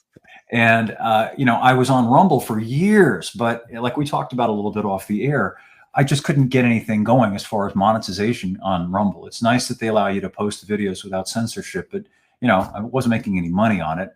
So I decided to go back, holding my hat in my hand to YouTube, because YouTube's got all the traffic. It's just it's so frustrating to be having to go back and deal with these awful corporate entities. But until we can come up with a better alternative, that's what we're stuck with. Yeah, we unfortunately I started a new YouTube channel. They wouldn't give me mine, ours back for Knights of the Storm, because I pretty much I pissed them off pretty bad, because when they pulled my stuff off the air and gave me 1, 2, 3 strikes, I put it back up anyway. And so then banned for life, or actually it was the first time I put it back up anyway. I said, show me where I did something wrong. And I put it back up, and then it was 1, 2, 3 strikes and banned for life, all in one email. Yep. It was pretty bad. So I did start us a new one, because I read that they had reinstated millions of accounts that they banned over COVID misinformation and disinformation, that you throw the information on the screen and it's from Pfizer. I mean, how could that be wrong? Right. But it is what it is. But anyway, for those who didn't write all this down, go over to our website, thenightsofthestorm.com. I have updated this. This is all the way up to date. The only thing I don't have is Zoe, who we had on a couple weeks ago or whatever. I need to add her, and I reached out to her to find out where she wants me to link the links. But Eric is updated. Where is it? Look for the clover. No clovers. Twitter, Rumble, YouTube, and this one here takes you to his website. So that's great. Thank you, Jason. I appreciate that. Yeah, no problem, brother. All right, I guess that's it. Any final words? Let's go around the table. Eric, anything? I can't think of anything. I've got a couple of new articles up on the site, about Dodge trying to walk back their electrification program with the Charger. They're desperately trying to fix that fiasco, because nobody wanted to buy the battery-powered Charger, so they're putting an engine back in it. The problem is it's not a Hemi. It's an inline 6. No manual transmission, and it's all-wheel drive. So I think it's still going to be a fail, unfortunately. I wanted to talk on that. That was I have so much stuff. I wanted to talk about the Honda e-clutch and all kinds of stuff. So maybe we could do another one in the future. Absolutely. Ashley, anything? I got to do shout outs yet. Do you want to do shout out? I said we need to call out the chat. Do you want me to do it, or do you want to do it, Ashley, Karen? Either one of y'all. I've got the notes there. So okay. Go ahead, Jason. All right, here we go. So we had today watching over on Rumble, Brian Taylor. What's going on, Brian? LTO was in there. M. Sellers, Spirit of the Age. Muses 801. Providence Wins. Nostradamus. Will to Box. Bronx Stomper. Doc Spoiler. Hey, you're coming on soon, Doc. I know we got you slotted for the show. That's awesome. And I did add you. I don't know if you saw that, but I did add you to the doggone website. So that's cool. Ghost Start is in the chat. Raz23, Big Ron, Radio Sack, Ronnie Omelets, the coolest name on the internet. Sweets is in there. What's going on, Sweets? Misfit 1904. That's Tom Cooper. Skunk Hollow Rose Gardens, otherwise known as Michelle Obama. Gonzo Johnny. Yeah. I think Skunk's going on with Tiger soon, so that'll be interesting. I'm sure they'll talk horticulture because they both grow. I'm writing that one down, by the way. He has the best videos of his gardens on X. Skunk Hollow Rose Gardens. You've got to check it out. They're just so beautiful. And he switched over to bird feeders now for the winter, 24/7 bird feeder cameras. That's pretty dope. All right, we have Foggy in there, which otherwise known as Hiker Emoji. Gardner Goldsmith, what's going on, Guard? Liberty Conspiracy, Monday through Friday, 6 p.m. Eastern. Make sure to check it out. He does a lot of work compiling. It's the most information dense show you're going to find out there on a Monday through Friday basis. I'm Marty is in there. What's going on? Tom Cooper. I think I already mentioned Tom, didn't I? Yeah. Yes. I had him twice. I put him in there. Mark Young. We got him linked as well on the website. He does music. Mark, we've actually got an intro with his music in it that maybe we'll use it again next week. The Outlaw over on Substack and Greg Talent over on Substack. Thank you for that, Ashley, for throwing those in there. And I wanted to say prayers for Melanie's husband. They've been having some issues. I think things are going pretty well. And also for Cecilia and her mother and her brother, and to everybody else who's having some struggles. Right on. Well, I guess I'll get us up out of here. Until next time, what do we say, Ashley? I don't know, something about keeping your your sword sharp and your armor tightened, I We're think. tight. Yeah. Yes. All right. Take care, all. Thanks again, Eric. I really appreciate it. Thanks, guys. Had a great time. Take care, everybody. Get out the way, move aside. Left lane's mine, it's a fast ride. Clover crawling, killing the vibe. Cut me off, can't let it slide.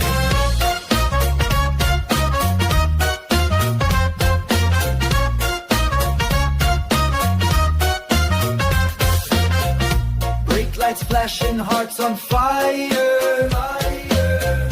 Patience running thin like a frayed wire. Can't you see the line? Build